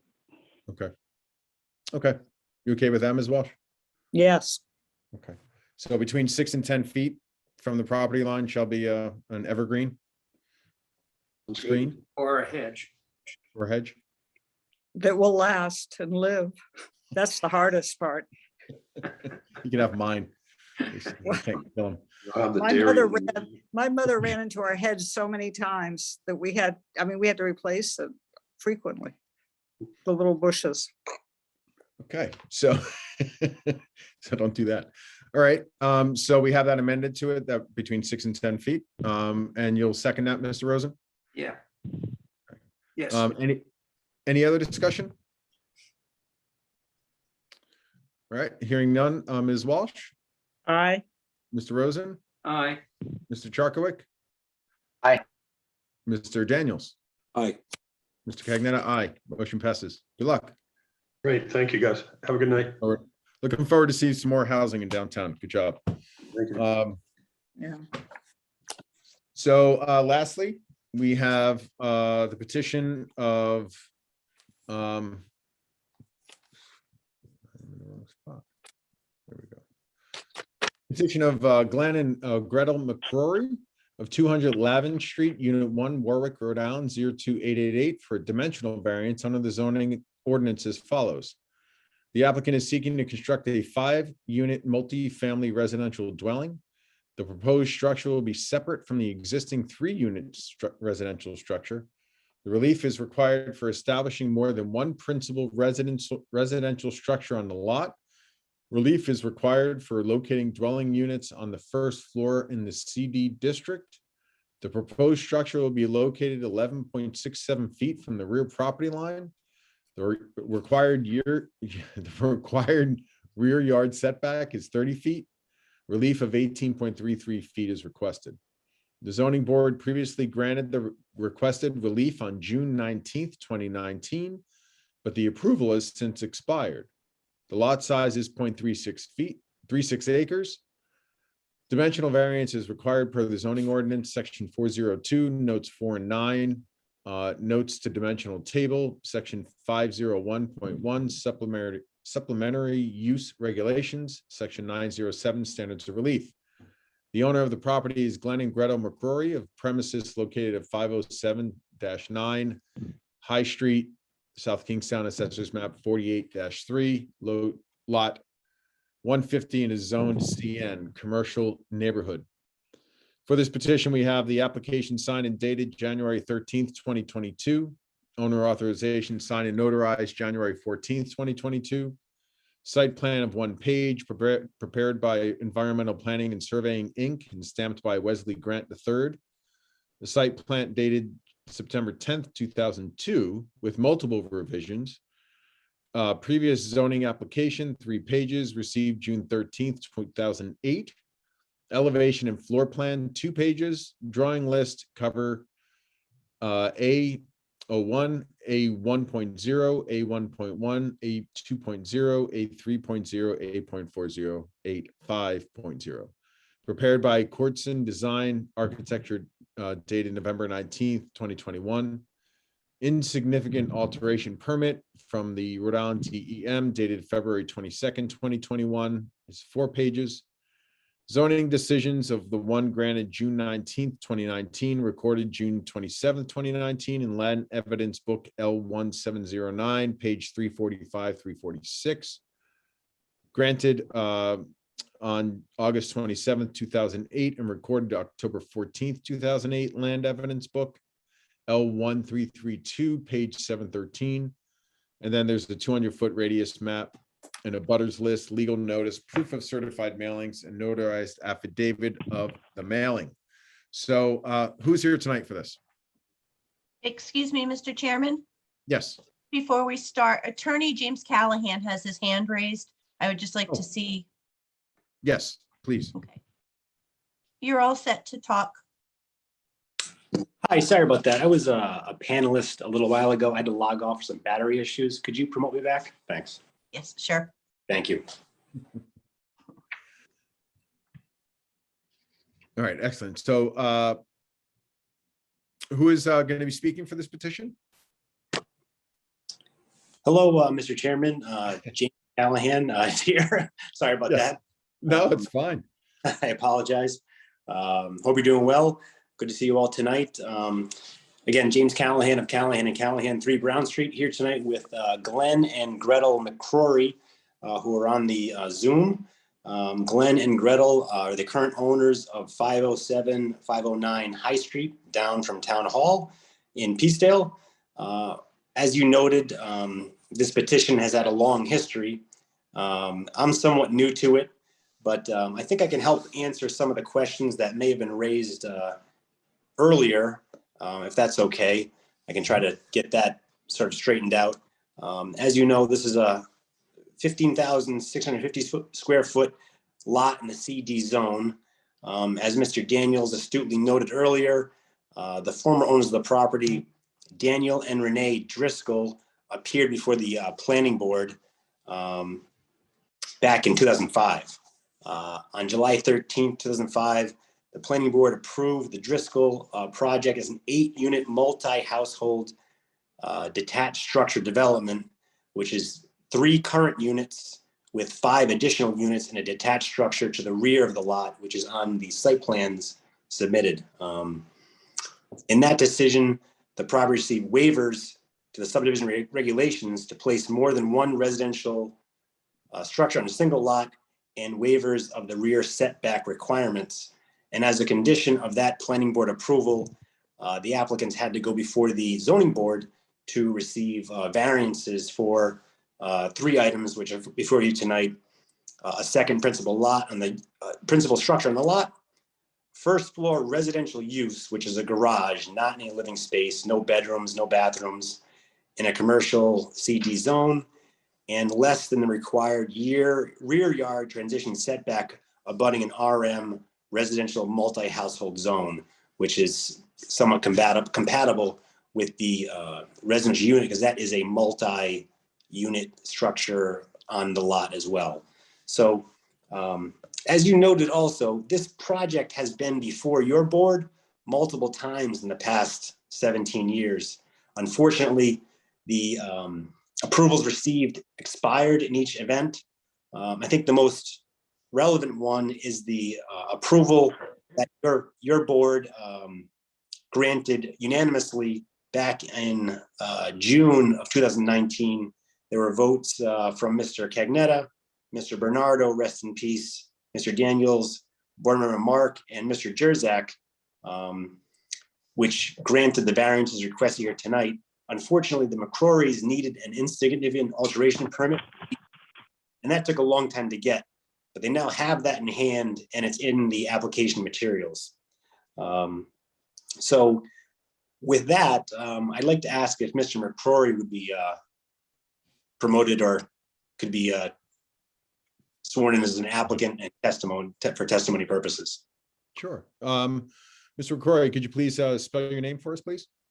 It's Glenn McCrory, GLENN MCCRORY. Okay, and Gretel, are you going to speak as well, or just? No, I'll No? just watch. Great. Miss Glenn, do you swear to tell the whole truth and nothing but the truth? I do, yes. Okay, excellent. Go ahead, Mr. Callahan. Thank you very much. Glenn, you and your wife own the property at 507, 509 High Street, Yes, we do. and you purchased it in January of 2019. Yes, we did.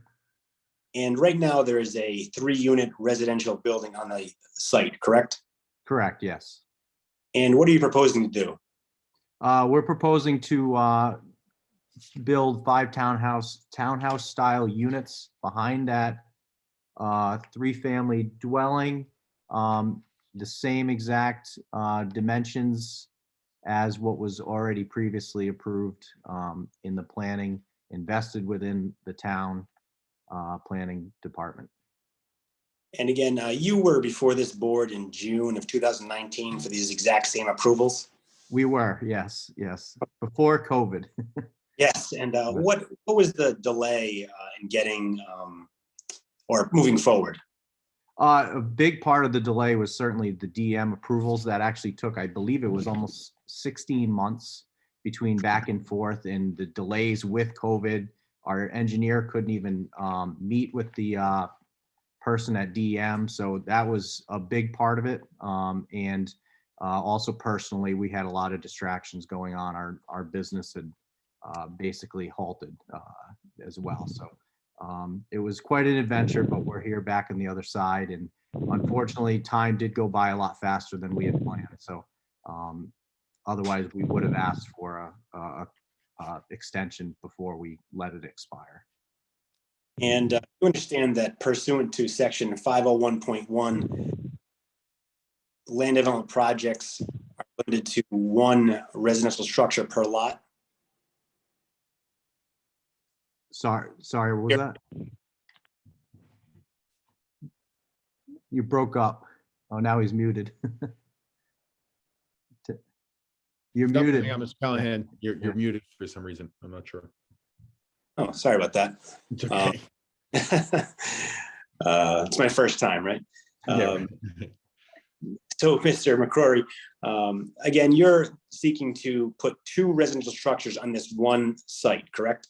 Correct, yes. You're requesting a variance for that purpose, right? Correct. And also you're requesting to put garages on the first floor in this CD zone where there'll be parking. Is that fair to say? Yes, yes. There'll be no actual living space in those garages, no bathrooms, no bedrooms, no kitchens. Correct. And again, there's no dwelling units at all on the first floor. Correct. Yeah, just strictly parking.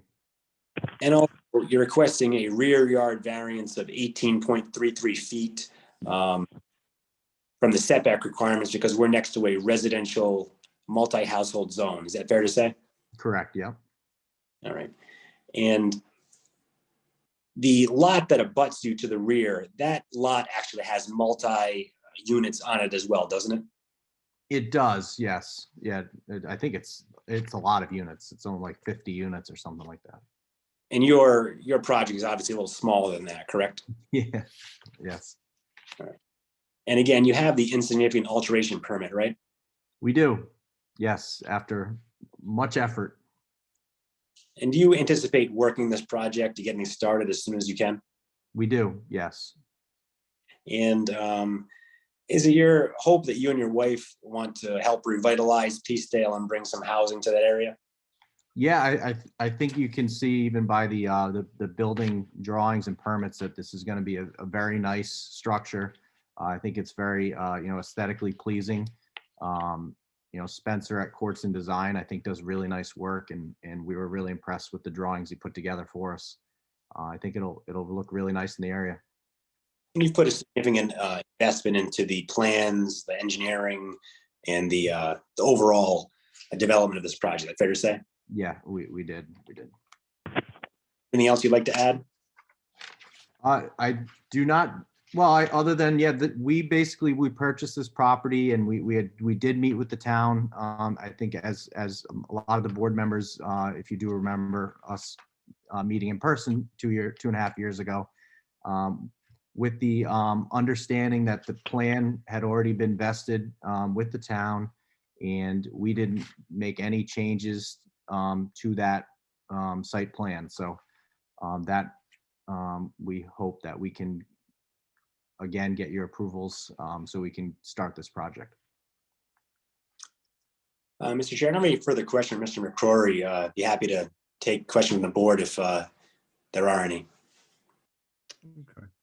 So, so as you said, that there's no changes to the plans relative to the two previous approvals that were made?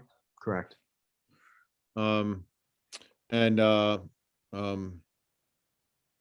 It's a very, I wasn't familiar with the DEM review.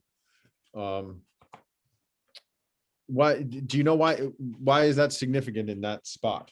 That it's actually insignificant. How so?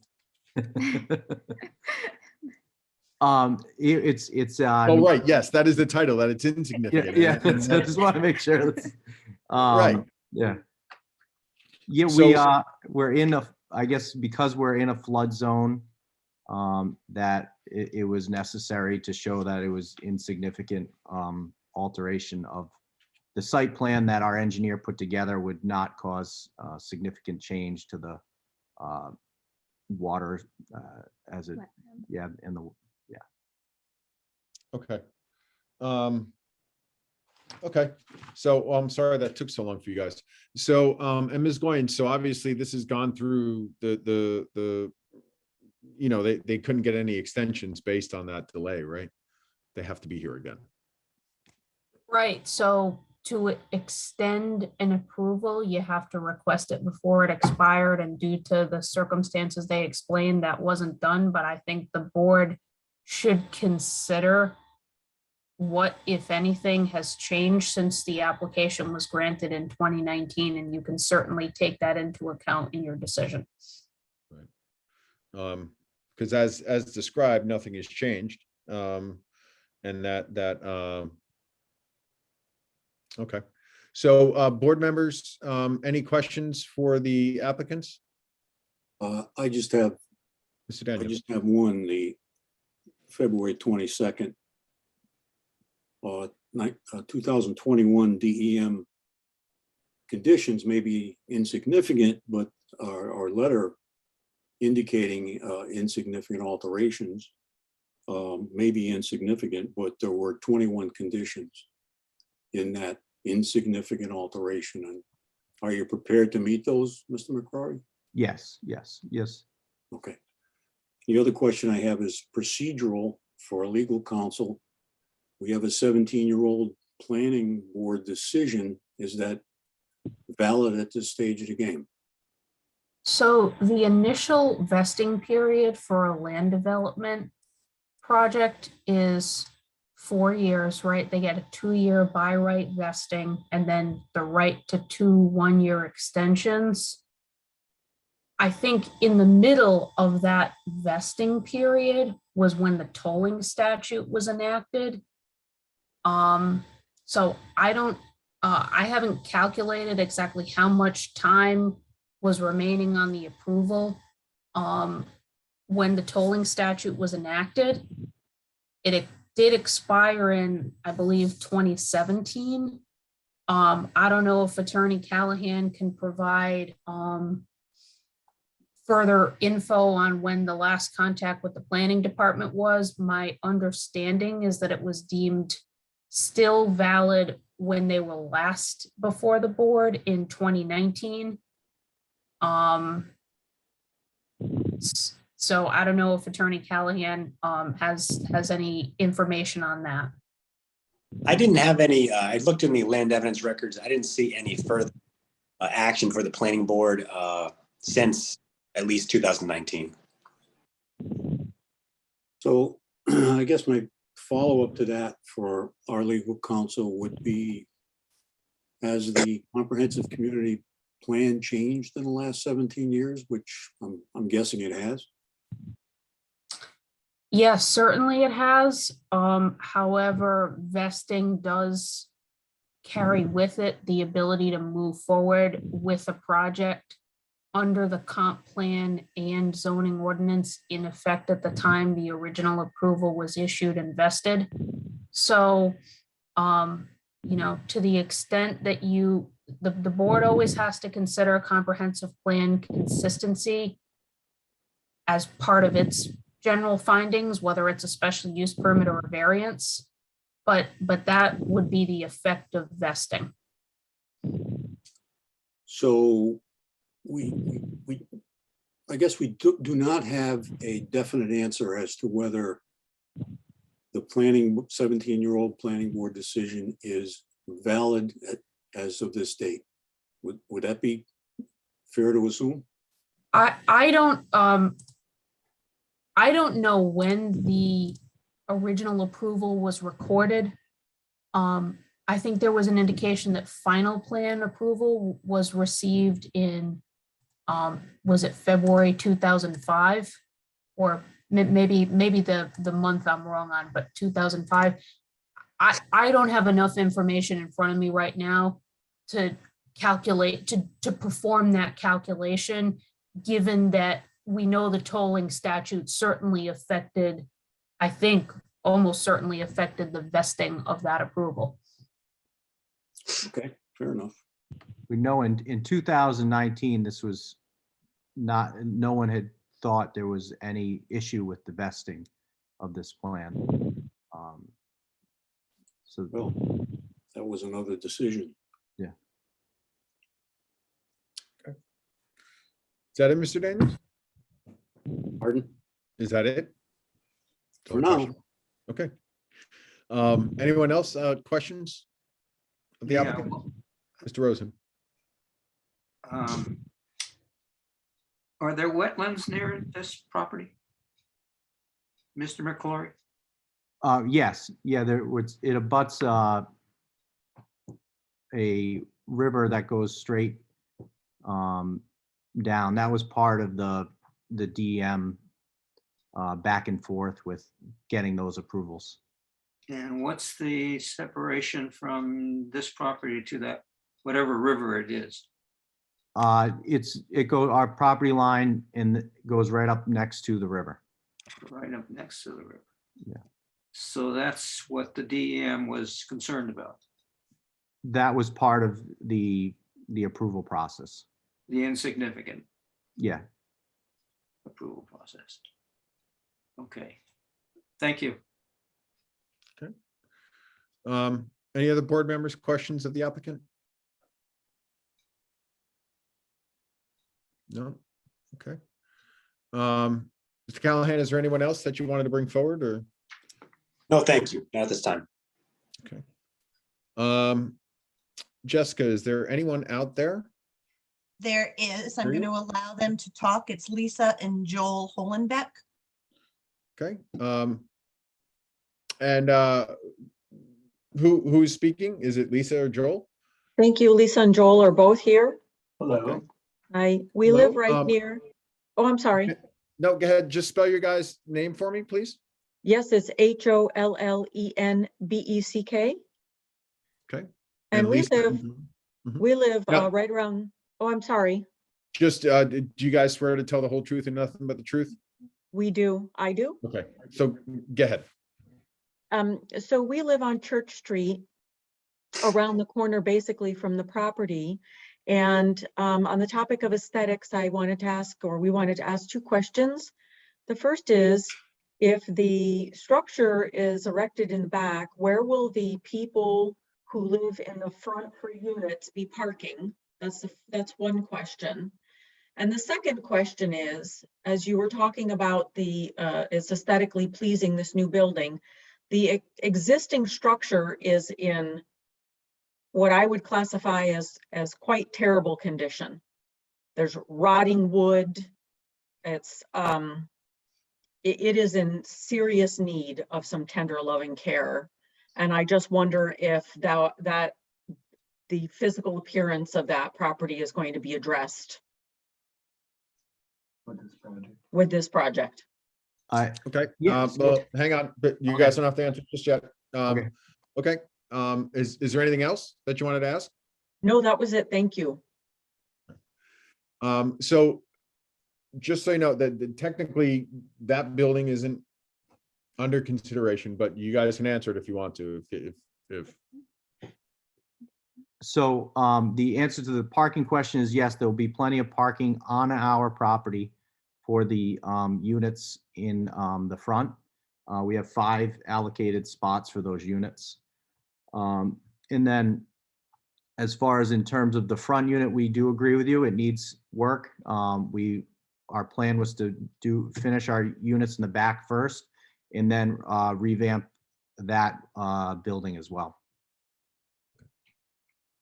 Good. It is a cool building, so. Okay, does that answer your questions, Lisa? It does. Thank you.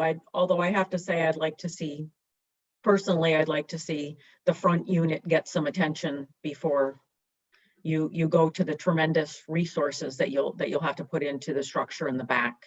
But I appreciate you letting us speak and I appreciate your answers. Great. Okay. Thank you. No problem. Thank you. Jessica, is there anyone else that, There is not. Yeah, Mr. yeah, Callahan? this is Russell Brown. Yep, oh, I'm sorry, this yeah, is Russell, Brown. Yep. I didn't even ask I you, have a question. please. Yeah, I think the young lady asked where the people were going to park that occupy the 3 units in the front. Where are they going to park? Where on the site plan? There, so the site plan with, on West Grant, if you have that one, it shows 5 spots that are not, so the units that are part of our proposal are gonna have a garage and a parking in front of the garage. And then there's Yeah, the enough, townhouses. yeah, and there's enough space for 5 additional cars, parallel to the property line on the North side against the river? north side. Yep, north side. And then there's 3 more spots that are behind the existing building.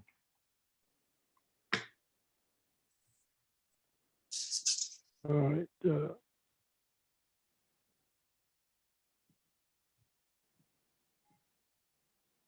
That it? Are they going to be paved or is it going to be gravel?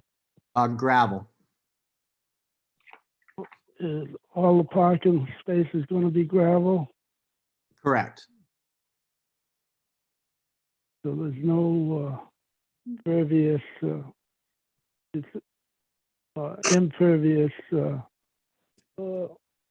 covering of the parking areas. Everything's going to be a gravel parking area.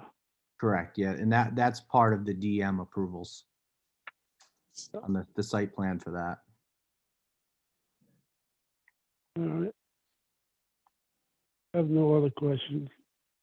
Although the front unit does, the front unit does need some dressing up. We I agree. go by there almost daily. Follow up, Mr. Chairman. Of course, Mr. Daniels. Mr. McCrory, how many total cars can you get into that property, total? You can get 15.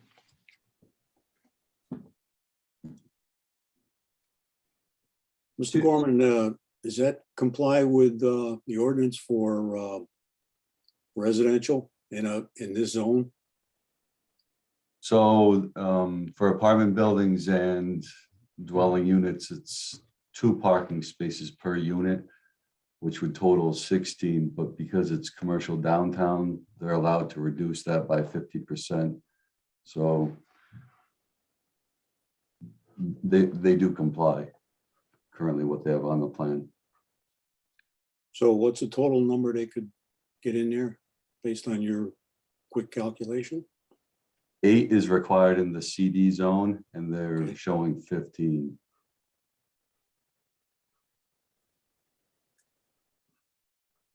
Okay.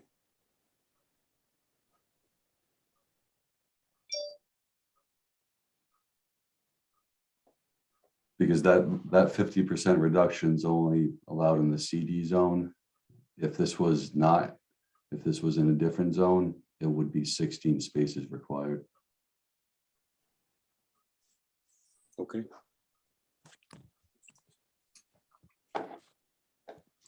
Okay, any other questions, board members? Okay, Mr. Callahan, is there anything else you guys want to add? No, thank you. We appreciate your time tonight. No, thank you. Okay, so what are some folks' thoughts? I think I might have heard this twice in my time on the board. I'm not sure. Yeah, we remember you, yeah.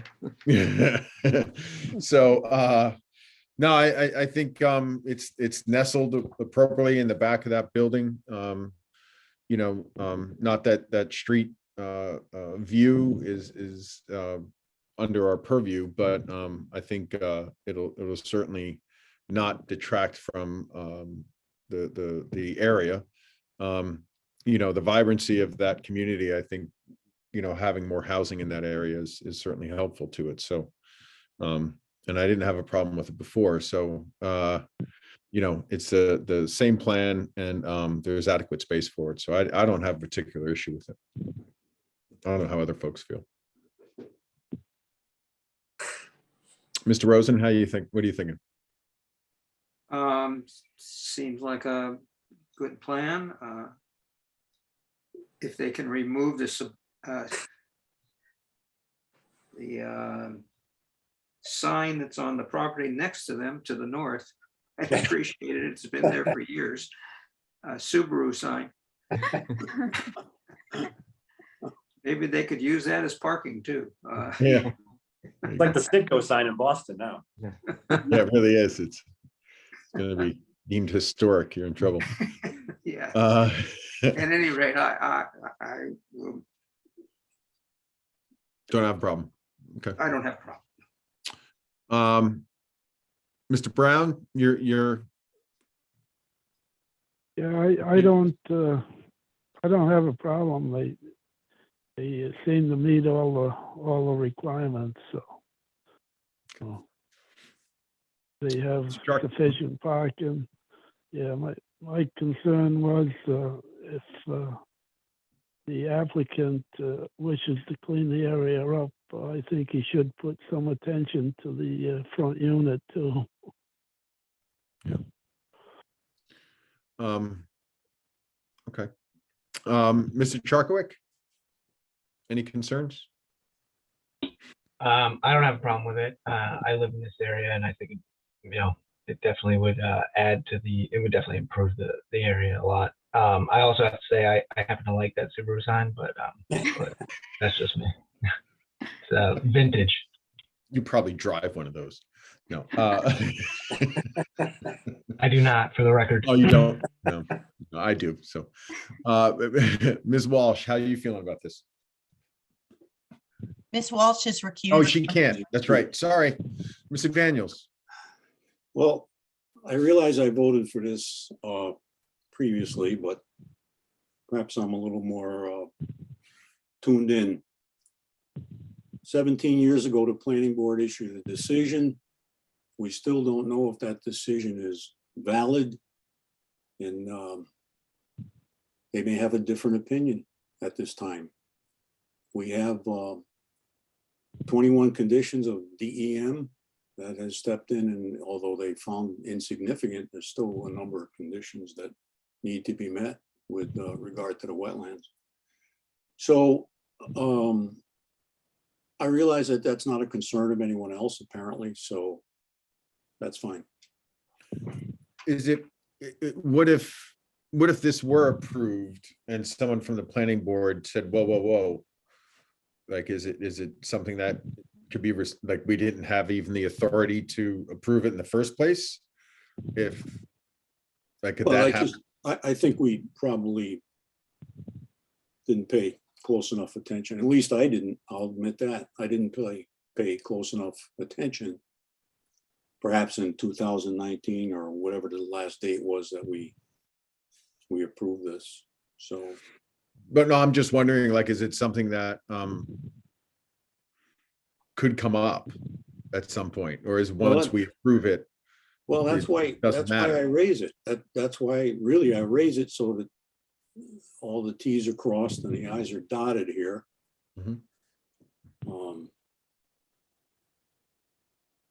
That's all. Ms. Goins, do you have any particular thoughts about that in terms of what that means? If it's not still valid? If someone were to file, if the zoning board were to grant the application tonight and someone were to file an appeal, we'd have to answer that question. The applicant and the zoning board would have to defend the appeal and answer the question definitively. Outside of an appeal,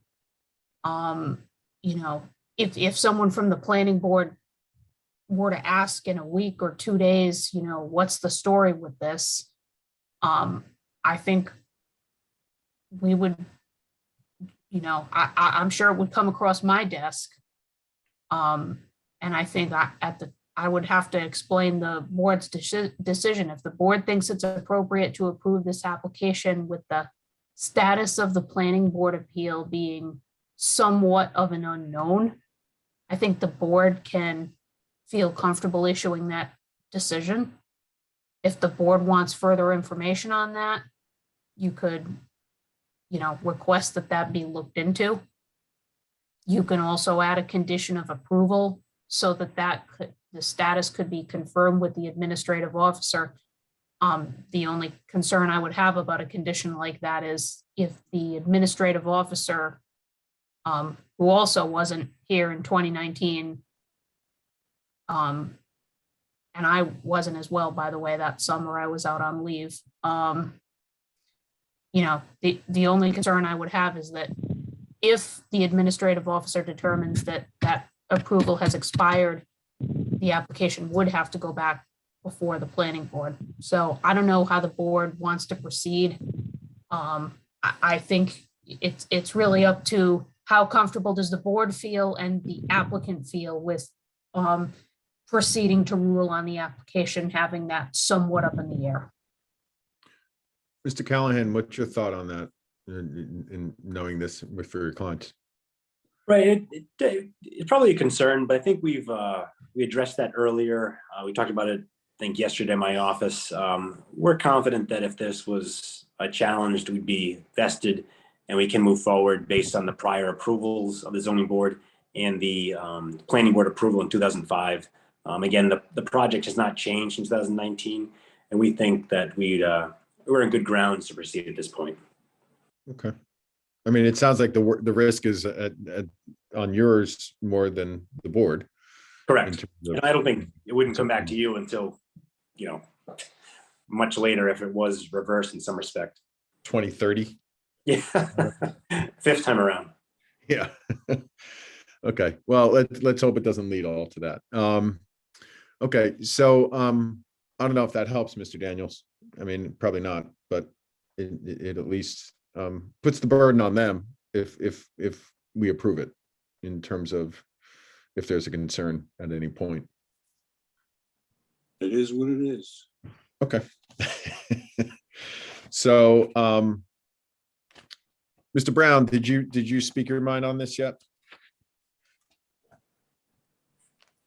Are you okay? Yeah, I spoke. I don't have a problem with it. I think when they applied and got the first approval on it, it could have vested the planning board's decision. Okay. I'm not an attorney. Okay. That's my opinion. All right. Well, then is there, Jessica, is there anyone else out there that is left to speak on this?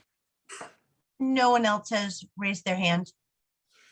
So you all set, Mr. Callahan? Is there? Yes, thank you. I've asked before, but all right. So does anyone want to make a motion for this petition?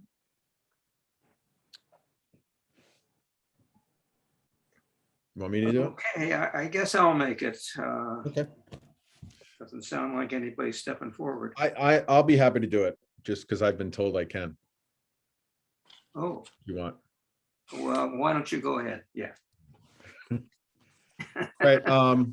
I'll make a motion to approve the petition of Glenn and Gretel McCrory of 200 Lavin Street, Unit 1, Warwick, Rhode Island, for their petition to construct a 5-unit multifamily residential dwelling. This petition has been in front of this board before, twice before, in fact. It was approved by the planning board back in 2005. And then 2008 and 2019, they were approved as well. The plan is for a 5-unit structure on the backside of an existing structure on a high street. The area is a wetlands. which required a review by DEM, which they did not find a significant impact. They had 23 conditions for the designation as a insignificant, where is that again? A insignificant alteration, and that letter is dated February 22nd, 2021. There are 21 conditions which the applicant doesn't have an issue with, and they will be included in a decision. The plans weren't altered from the original or from the previous 2005, 2008. And since they are, so they made the request with all of their the plans involved. There was only the McCrory's were the only to speak for the petition. There was one person who had questions about parking, which they felt was addressed. They're allowed, or they're only required to have 8. They have 15, which will be sufficient for the property. The other concern by the neighbor was the fact that the front building can use a bit of care, which the applicant agreed, and as part of their plan will look to improve the front building as well. But we're here because that we find that the hardship from which the applicant sought relief is due to the unique characteristics of the land or the structure, and doesn't have to do with the general characteristics of the surrounding area. This is not due to any physical or economic disability of the applicant, except for those with physical disabilities. And this is because you know, the property is a really deep property. There's a lot of space in the back. These 5 units will not alter the surrounding area, and they're not seeking this relief because of the land itself. They're just seeking the relief because there's a need for this kind of housing in town. So these 5 units will be a great benefit to the community. We find that the hardship is not a result of any prior action of the applicant. It does not primarily is not you know, that they don't have primary desire to realize a greater financial gain, and this is because you know, they're building within the means of the area. So this is not about an extravagance by any means. This, like I said, is fulfilling a need for more affordable community housing. We find that the granting of this proposal will not alter the general character of the surrounding area, nor does it impair the intent or purpose of the zoning ordinance or the comprehensive plan. And this is because, again, it isn't, it's helping create more housing in the Peacedale area.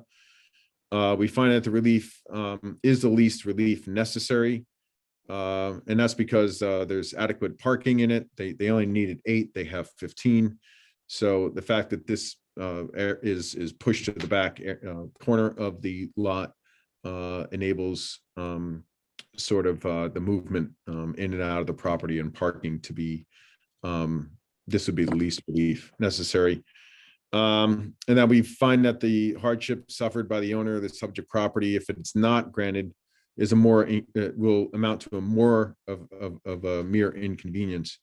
And this is because it's a fairly large property that's underutilized. So there aren't any, well, the conditions of this approval, like I said, is the 21 conditions of the DEM letter in February. So with that, I'd like to make a motion to approve. I'll second. Mr. Rosen, second. Is there any other discussion? Hearing none, Mr. Cagnetta, aye. Mr. Rosen? Aye. Mr. Daniels? Aye. Mr. Charkowik, Aye. and Mr. Brown. All right, All right, motion passes. Good luck, guys. Thank you very Thank much. So much. Have a good Thank night. you. Welcome. We Good look night. forward to seeing it happen. Okay, so, you said, Jessica, we needed to make sure that, of who's here next month? Now we know that Casey's gonna be here next month for us? Yeah, so I believe everyone will be present next month if we're on Zoom. If we are in person, Susan will be absent. And then, the only other order of business is to approve the, minutes for January 19th, 2022, And January 26th. and January 26th. Are they in the same? Yep. Okay. Someone want to make a motion to approve the minutes of the 19th and the 26th? So moved. So moved, and all in favor? Just a second. all right. Aye. Hold it. Hold. Sorry, hold Mr. Rosen, what you got? it. The minutes for the January 26th, page 7. The recording of the vote. It's, if you look at it, it only has Mr. Charkowitz and Mr. Cagnetta. It has a Okay, bunch of hold on. ayes. It's a typographical error of some sort. Okay, I will go back and listen to the audio and I will amend the minutes to reflect the voting order. Okay. Okay, then I'll go along with the approval. Amy, do I need to do anything different? Like once I make that change, are they okay? Or does it need to go back before the board? No, you can, the motion should be to approve the minutes as amended with the correction. Okay, So it'll be moved with the correction. Sorry, all of our eyes can stand. All right, is there anything else that we need to cover? Nope. Okay, we'll see everybody here in a month. Move, we adjourn. Motion to adjourn? All in favor? Second, Aye. all right, Aye. Good night. good good night. night, everyone. Good night. Guys, how's your daughter? Night, everyone. She's better.